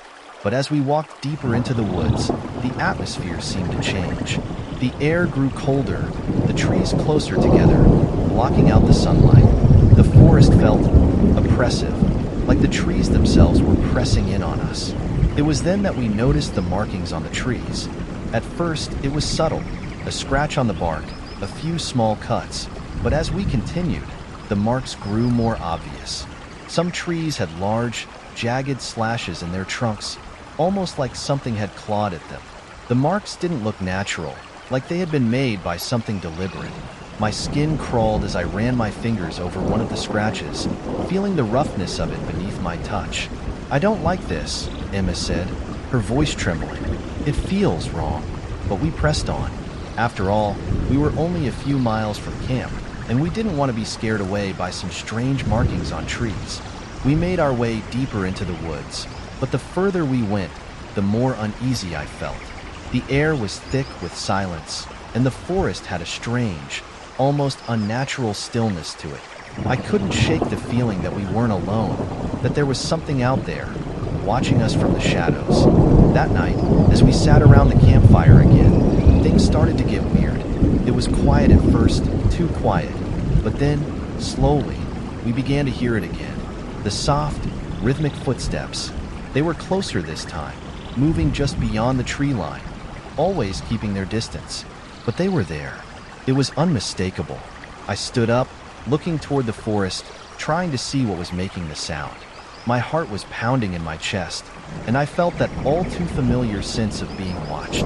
Is anyone else hearing this? I asked, my voice shaking. Lily nodded, her face pale. I hear it, but there's nothing there. Emma looked around nervously. I don't like this. We should go. But before we could move, a new sound echoed through the woods, like something dragging across the ground. It was slow, like heavy footsteps, but it wasn't the sound of a person walking. It was something far heavier, something unnatural. It came closer and closer, until it felt like the whole forest was holding its breath. Then, the sound stopped. The air around us seemed to thicken, and I could feel the hairs on the back of my neck standing on end. Something was out there. Something was watching us, and it wasn't the footsteps anymore. It was something much worse. Suddenly, I saw it. A shadow, tall and thin, moving silently between the trees. It was hard to make out at first, but it was unmistakable. The figure was there, just at the edge of the firelight, standing still, watching us. I froze, unable to speak. The others saw it too, their faces draining of color as they looked at the shadow. It didn't move, didn't make a sound. It just stood there, like it was waiting for something. I don't know how long we stood there, locked in place by terror, but it felt like an eternity. The shadow seemed to stretch and shift, almost as if it were made of smoke. And then, just like that, it was gone. We didn't wait around to find out what it was. We grabbed our things and ran, leaving the campfire burning in the night. We sprinted through the forest, trying to find our way back to the trail, but the woods seemed to close in on us. The trees were thicker, the shadows darker, and the only sounds were our own panicked breaths and the distant, rhythmic footsteps that seemed to follow us. By the time we reached the edge of the forest, we were all breathing hard, our hearts racing. We didn't stop running until we reached the safety of our cars, the light of the headlights cutting through the darkness. We didn't speak much on the drive back, but the silence between us was heavy, filled with the unspoken knowledge that we had encountered something in those woods. Something that wasn't human. Something that wasn't alive in the way we understood it. To this day, I don't know what we saw in Blackthorn Forest. I don't know if it was a spirit, a creature, or something far older, but I know one thing. It wasn't alone. And whatever it was, it's still out there, waiting for the next group of campers to wander too deep into the woods. If you ever find yourself near Blackthorn, don't stray too far from the path. Don't listen to the sounds in the trees. And whatever you do, never follow the footsteps. Because if you do, the silent ones will find you. And once they have you, you'll never leave. When I was 16, my family decided to go on a road trip through the Appalachian Mountains. We'd been planning it for months, and I was excited. Excited for the hikes, the fresh air, and the peacefulness of being away from the city.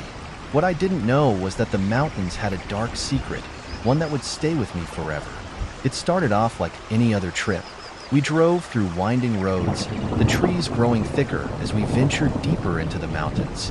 My parents, my little sister Lily, and I had always loved the outdoors, so camping was our way of bonding. This time, though, we were heading to a more secluded area, an old campground we'd read about in a travel book. The site was surrounded by deep forest, and the guide promised a beautiful view of the mountains, along with a sense of true solitude.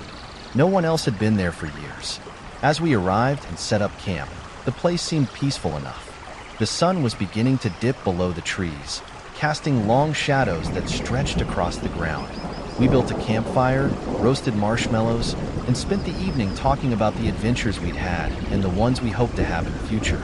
Everything felt perfect, like nothing could go wrong. But as the night deepened, I started to feel uneasy. It wasn't anything specific at first, just a nagging feeling in the back of my mind, like I wasn't alone. It wasn't until Lily had gone to bed that I heard it, the first sound. At first, it was so soft, I thought it might be my imagination. A rustling, followed by a faint crack, like a branch snapping under the weight of something moving. I shrugged it off. It could have been an animal, maybe a raccoon or a deer. The forest was full of life, and I was just being paranoid. But then I heard it again. This time, it was closer. My heart started to race. I glanced around the campsite, but there was nothing. No movement, no shadow. Just the flickering glow of the fire and the tall, silent trees around us. I sat there for a while, trying to convince myself that it was nothing, but the feeling didn't go away. Finally, I went into the tent to check on Lily. She was asleep, curled up in her sleeping bag, but something about the way she looked made my stomach turn. Her face was pale, and there were dark circles under her eyes, like she hadn't slept in days. I shook her gently. "Lily, are you okay?" She stirred and blinked up at me, her expression disoriented. "Yeah, I'm fine," she said, her voice thick with sleep. I just had a bad dream. Okay, just rest, I whispered, smoothing her hair back. But as I turned to leave the tent, I saw something that made my blood run cold. There, just beyond the campfire's glow, two pairs of eyes gleamed in the darkness. At first, I thought they were animal eyes, deer, perhaps, or something more sinister. But these eyes didn't move. They just stared at me, unblinking, unwavering, and they were too high off the ground to be from any normal animal. They were at least 6 feet off the ground. I froze. My breath caught in my throat, and I could feel my heart pounding in my chest. I wanted to call out, to wake my parents, but I couldn't. My throat was dry, and my limbs felt like stone. I stared at the eyes, trying to make sense of what I was seeing. They were far too large to belong to any creature I knew, and they didn't blink, didn't shift, just continued to look at me. I wasn't sure how long I stood there, paralyzed by fear, but eventually, the eyes slowly began to move.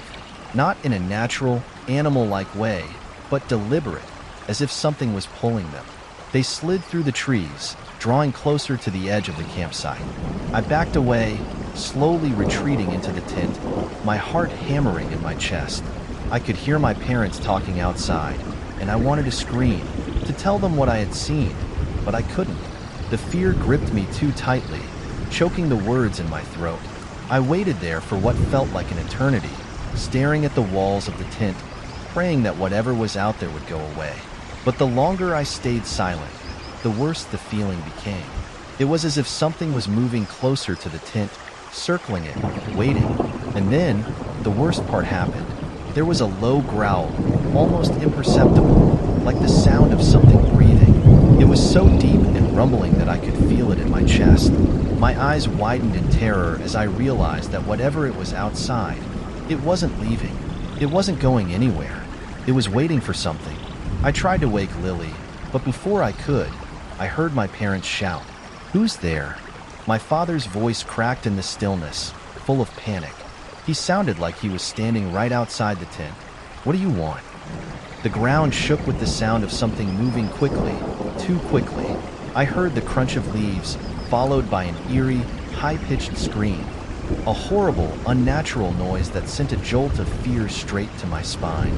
My father shouted again, "Get inside the tent, now!" But I couldn't move. I could hear the sound of footsteps, slow and deliberate, just outside the tent. The fabric of the tent rippled, as if something was pressing against it. I could see the shadow of something large, something enormous, just on the other side. I knew in that moment that whatever was out there wasn't human. Suddenly, my father was beside me, pulling open the tent flap. His eyes were wide with fear, and his hand was shaking. "Get up. We have to go now." We bolted out of the tent, and my father grabbed Lily in his arms, holding her tightly as we all ran toward the car. The growling followed us, a low rumble that seemed to vibrate through the earth itself. Whatever it was close, closer than ever. We didn't even stop to pack our things. We threw open the car doors, scrambled inside, and locked them as quickly as possible. I could feel the sweat pouring down my back as my father started the engine, his hands shaking on the wheel. We sped out of the campsite, tearing through the forest, not stopping until we reached the highway. The whole drive back home, I couldn't stop looking over my shoulder, half expecting to see the eyes watching us from the trees, waiting for the moment we let our guard down. We didn't talk much after that. My parents tried to convince me it was some kind of wild animal. Maybe a bear, maybe a cougar, but I knew better. Bears don't move like that. They don't hide in the trees, waiting, watching, and they certainly don't scream like that. Whatever we had encountered in the woods wasn't any animal I knew. We never went back to that campsite. To this day, I still don't know what it was. Some nights, when the wind howls through the trees, I hear that low growl again, in the back of my mind. And I can't help but remember the eyes. The eyes that never blinked, never shifted, just watched. And I know that whatever it was, it's still out there, waiting for the next group of campers to wander too far into the woods.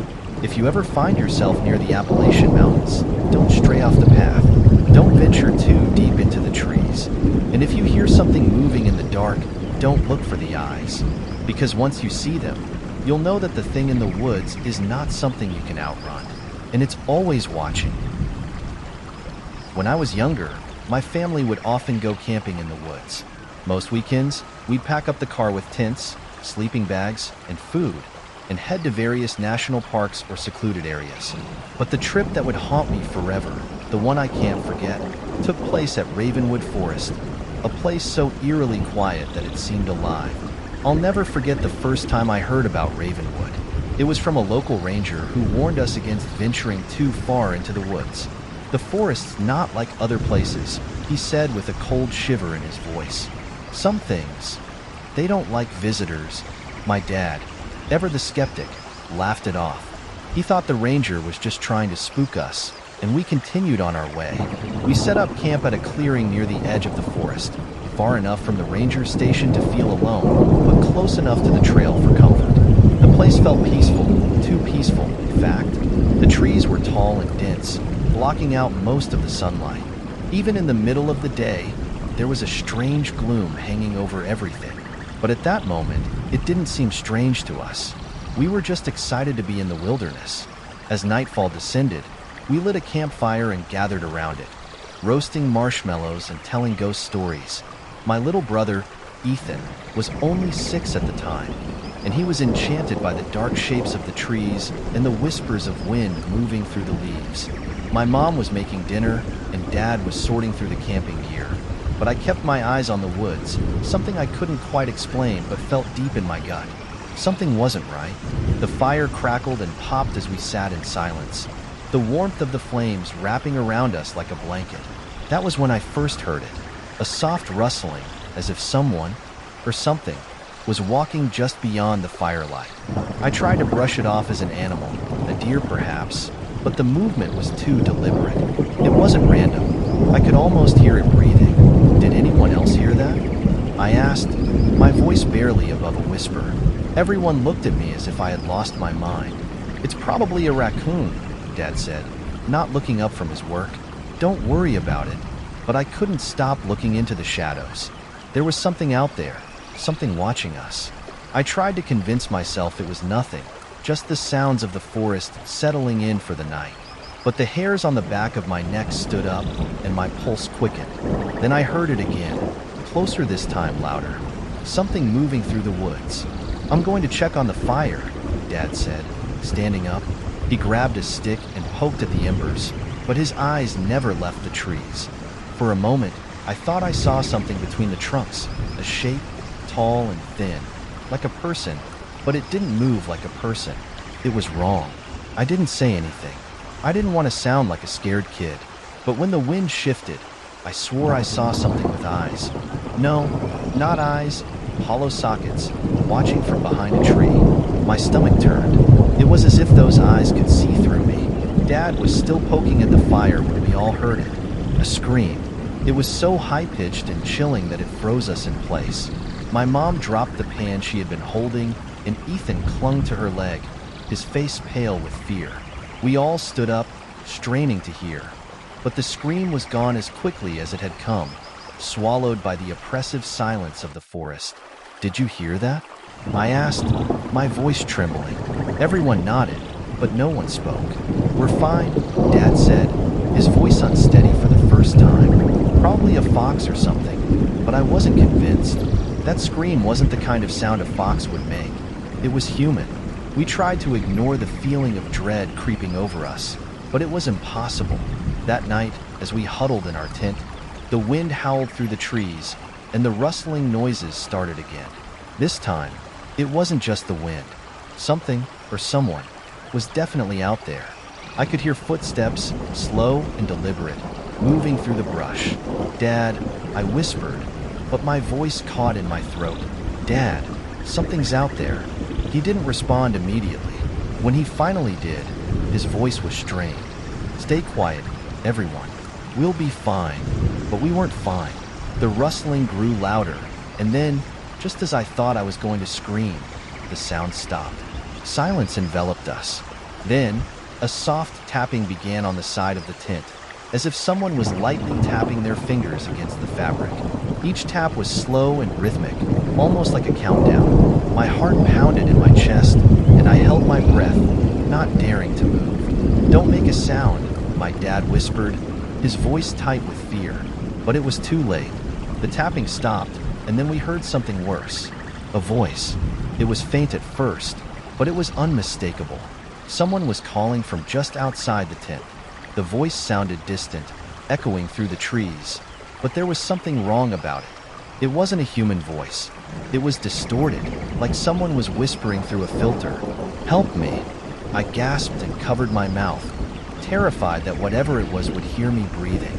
My parents were silent, too, their faces pale as they listened to the voice growing closer. "Please help." The voice sounded desperate, but there was something off about it. The way it wavered, the way it seemed to flicker in and out of existence. "Stay still," Dad whispered again. But the warning was unnecessary. None of us moved. We could hear footsteps now, moving around the tent. They were heavy, deliberate, and they didn't sound like any animal I knew. The voice stopped, replaced by an unnerving silence. I could hear my own heart beating in my ears. The footsteps came closer, now just inches from the tent. And then the worst sound of all, the rustling of fabric. The tent flap moved. Something pressed against it. I was sure that whatever was outside, whatever was moving in the dark, was going to tear its way into the tent. My dad's grip tightened around me as I squeezed my eyes shut, praying it would go away. But then, to my horror, the voice returned. "Come closer." The words were soft, haunting, almost like a command. We waited in agonizing silence, but nothing happened. No more footsteps, no more tapping. It was as if the thing outside had disappeared into the night. After what felt like hours, my dad cautiously unzipped the tent flap and peered outside. The camp was eerily quiet, the fire nearly extinguished, leaving the place bathed in an unnatural darkness. There was no sign of anyone. No one near the fire, no footsteps in the dirt. Everything was still. "We're leaving," Dad said quickly, his voice tense. He began packing our things with frantic urgency. My mom was already hurrying to grab Ethan, and I could hear the panic in her voice as she whispered to him to stay close. We didn't take the time to pack everything. We left our gear behind, stumbling through the woods as fast as we could. Every rustle of leaves, every snap of a twig, made us jump. We made it to the car, and my dad started the engine without a word, driving faster than I had ever seen him drive. The car's headlights cut through the trees, but every shadow looked like it might hide something waiting for us. We didn't talk much after that. The silence in the car was deafening. We never went back to Ravenwood Forest.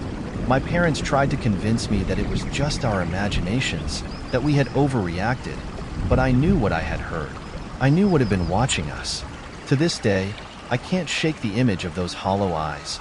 Eyes that watched us from the darkness. Eyes that knew we were there and were waiting for us to make the wrong move. Whatever it was out there in Ravenwood, it wasn't human, and it's still waiting. If you ever visit Ravenwood, don't go too far into the trees. Don't listen to the whispers. And whatever you do, don't follow the voice.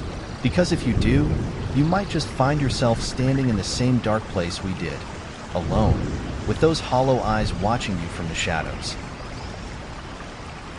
It was supposed to be a simple camping trip, just a weekend getaway to enjoy nature and get away from the stress of everyday life. My friends and I were used to camping, but this trip to a remote part of Black Hollow Woods would turn out to be the most terrifying experience of our lives. It all started when I found an old hiking map tucked away in my dad's closet. It had been gathering dust, a relic from a time when we used to explore the woods as a family. The map was faded and the lines were almost illegible, but one trail caught my eye. A hidden campsite deep in the heart of Black Hollow, a section of the forest I had never been to before. The area was so remote that it hadn't been used in years, and I thought it would be perfect for a weekend escape with my friends. I called up Sarah, Mike, and Jake, and we all agreed to pack our bags and head out the following weekend. We drove for hours to get to the edge of Black Hollow, the road narrowing as we entered the dense forest. The trees grew taller, and the shadows lengthened as we went deeper. The air felt thick, almost suffocating, as if the forest itself was watching us, waiting for something. But I brushed off the unease in my gut, eager to finally reach the campsite. As we hiked through the woods, The trail became less and less clear.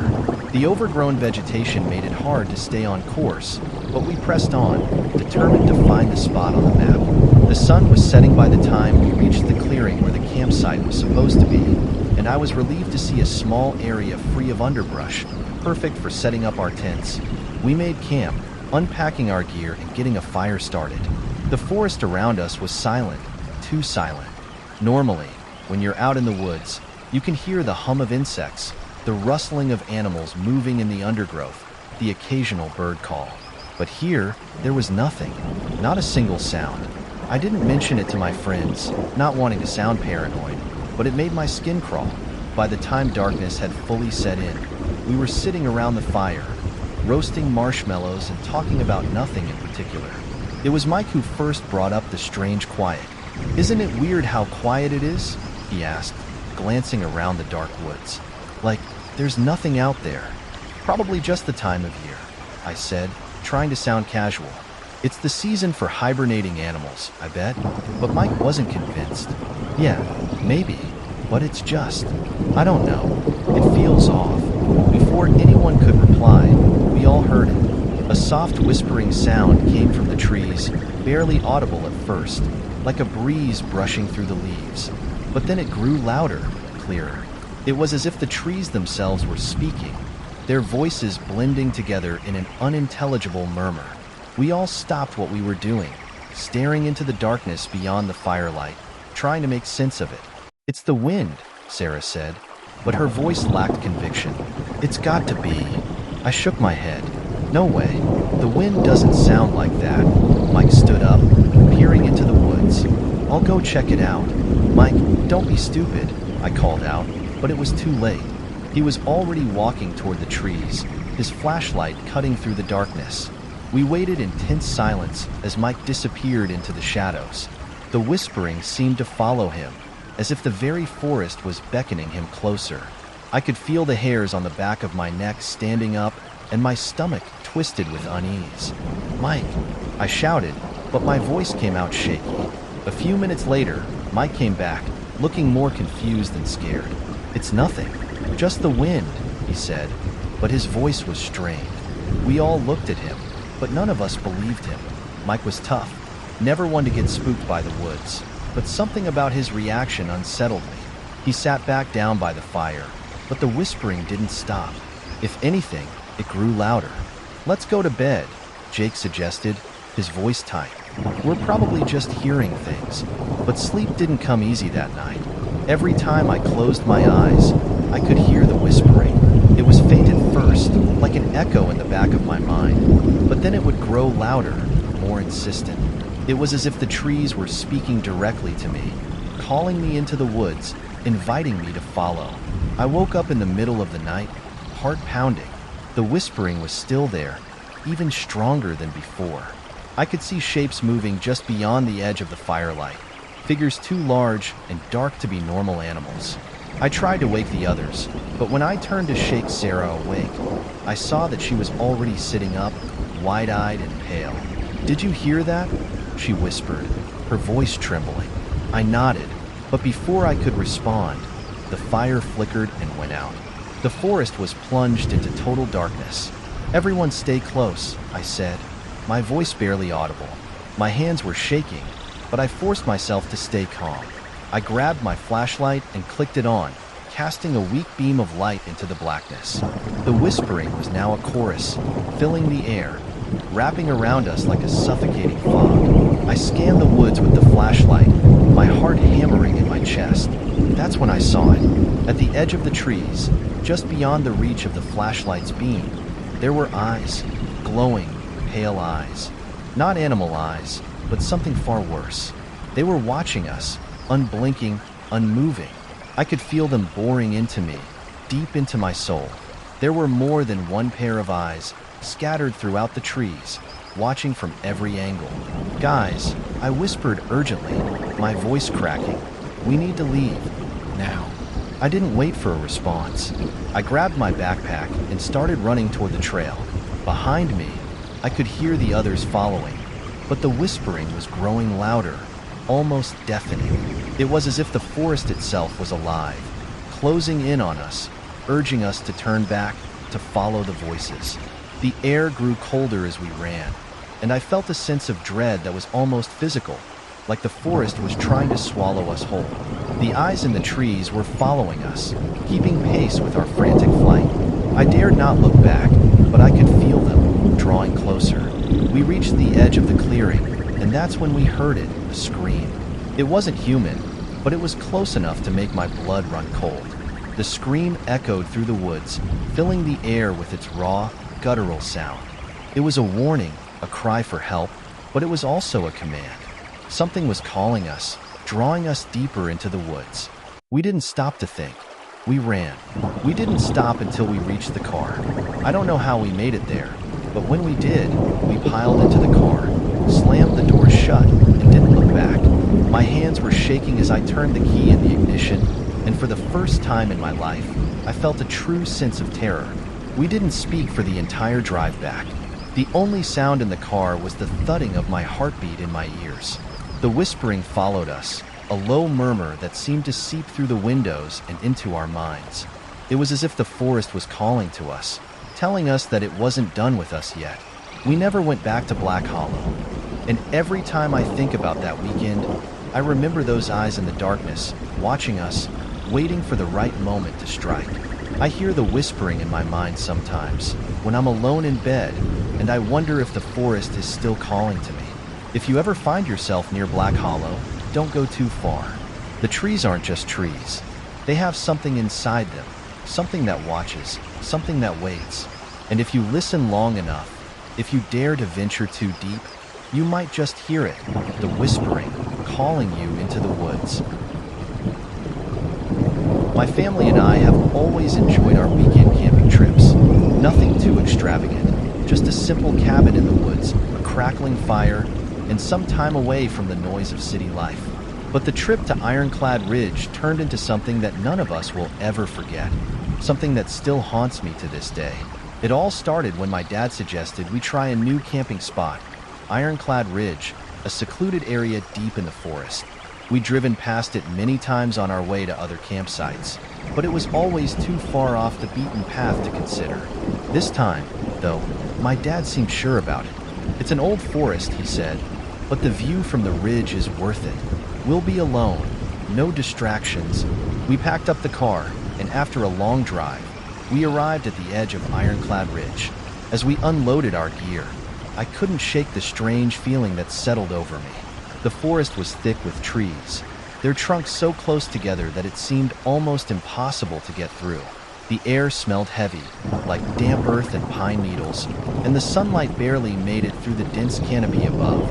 It wasn't like any of the other places we'd camped.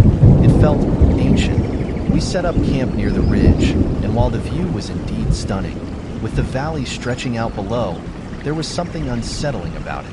The trees around us were unnaturally still, their branches unmoving despite the breeze that swept through the forest.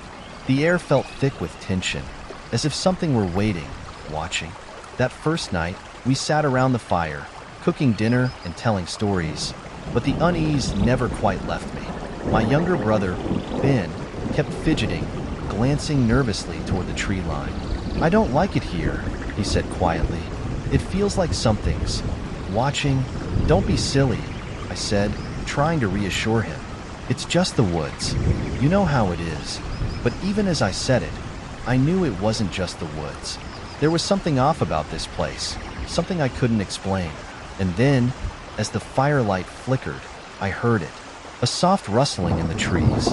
I turned, my heart skipping a beat. At first, I thought it was just an animal, maybe a deer or a raccoon. But the sound was too deliberate, too slow.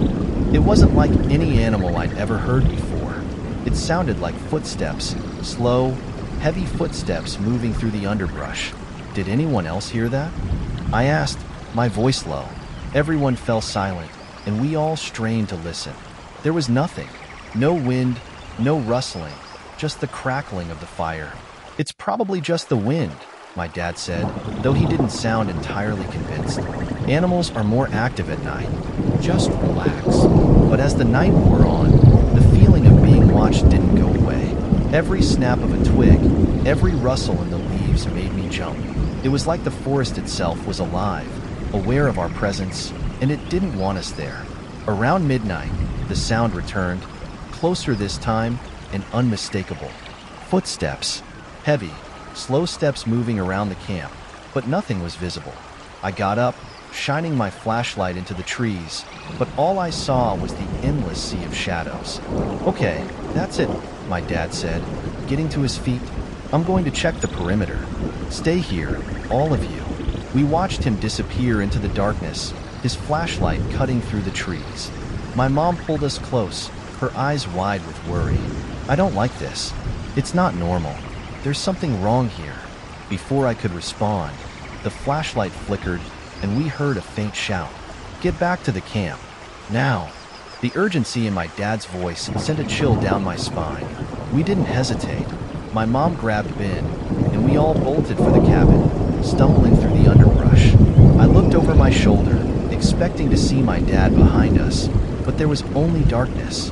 We reached the cabin, and my mom slammed the door behind us, locking it. My heart was pounding in my chest, and I could hear my breath coming in short, ragged gasps.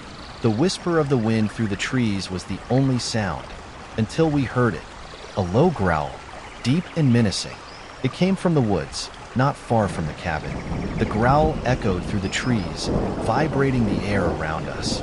It wasn't the sound of a bear or any animal I knew.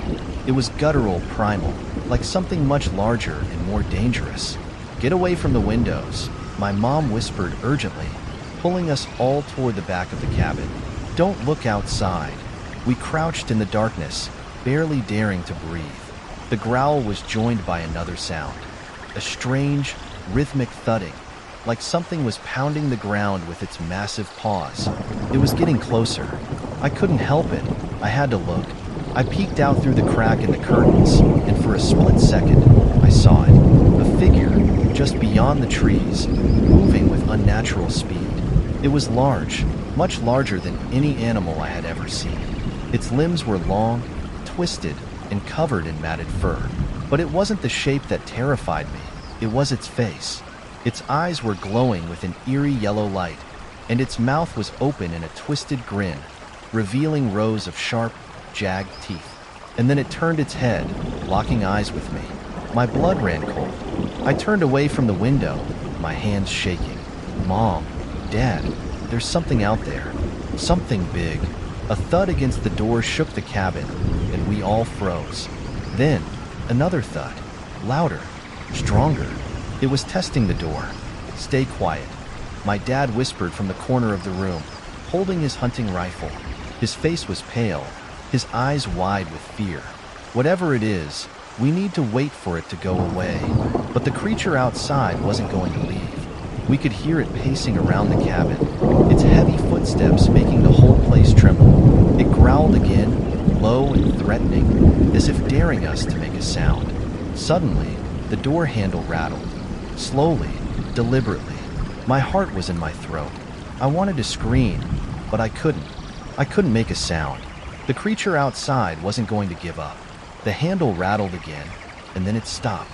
For a moment, everything was still. Too still. Then, it happened.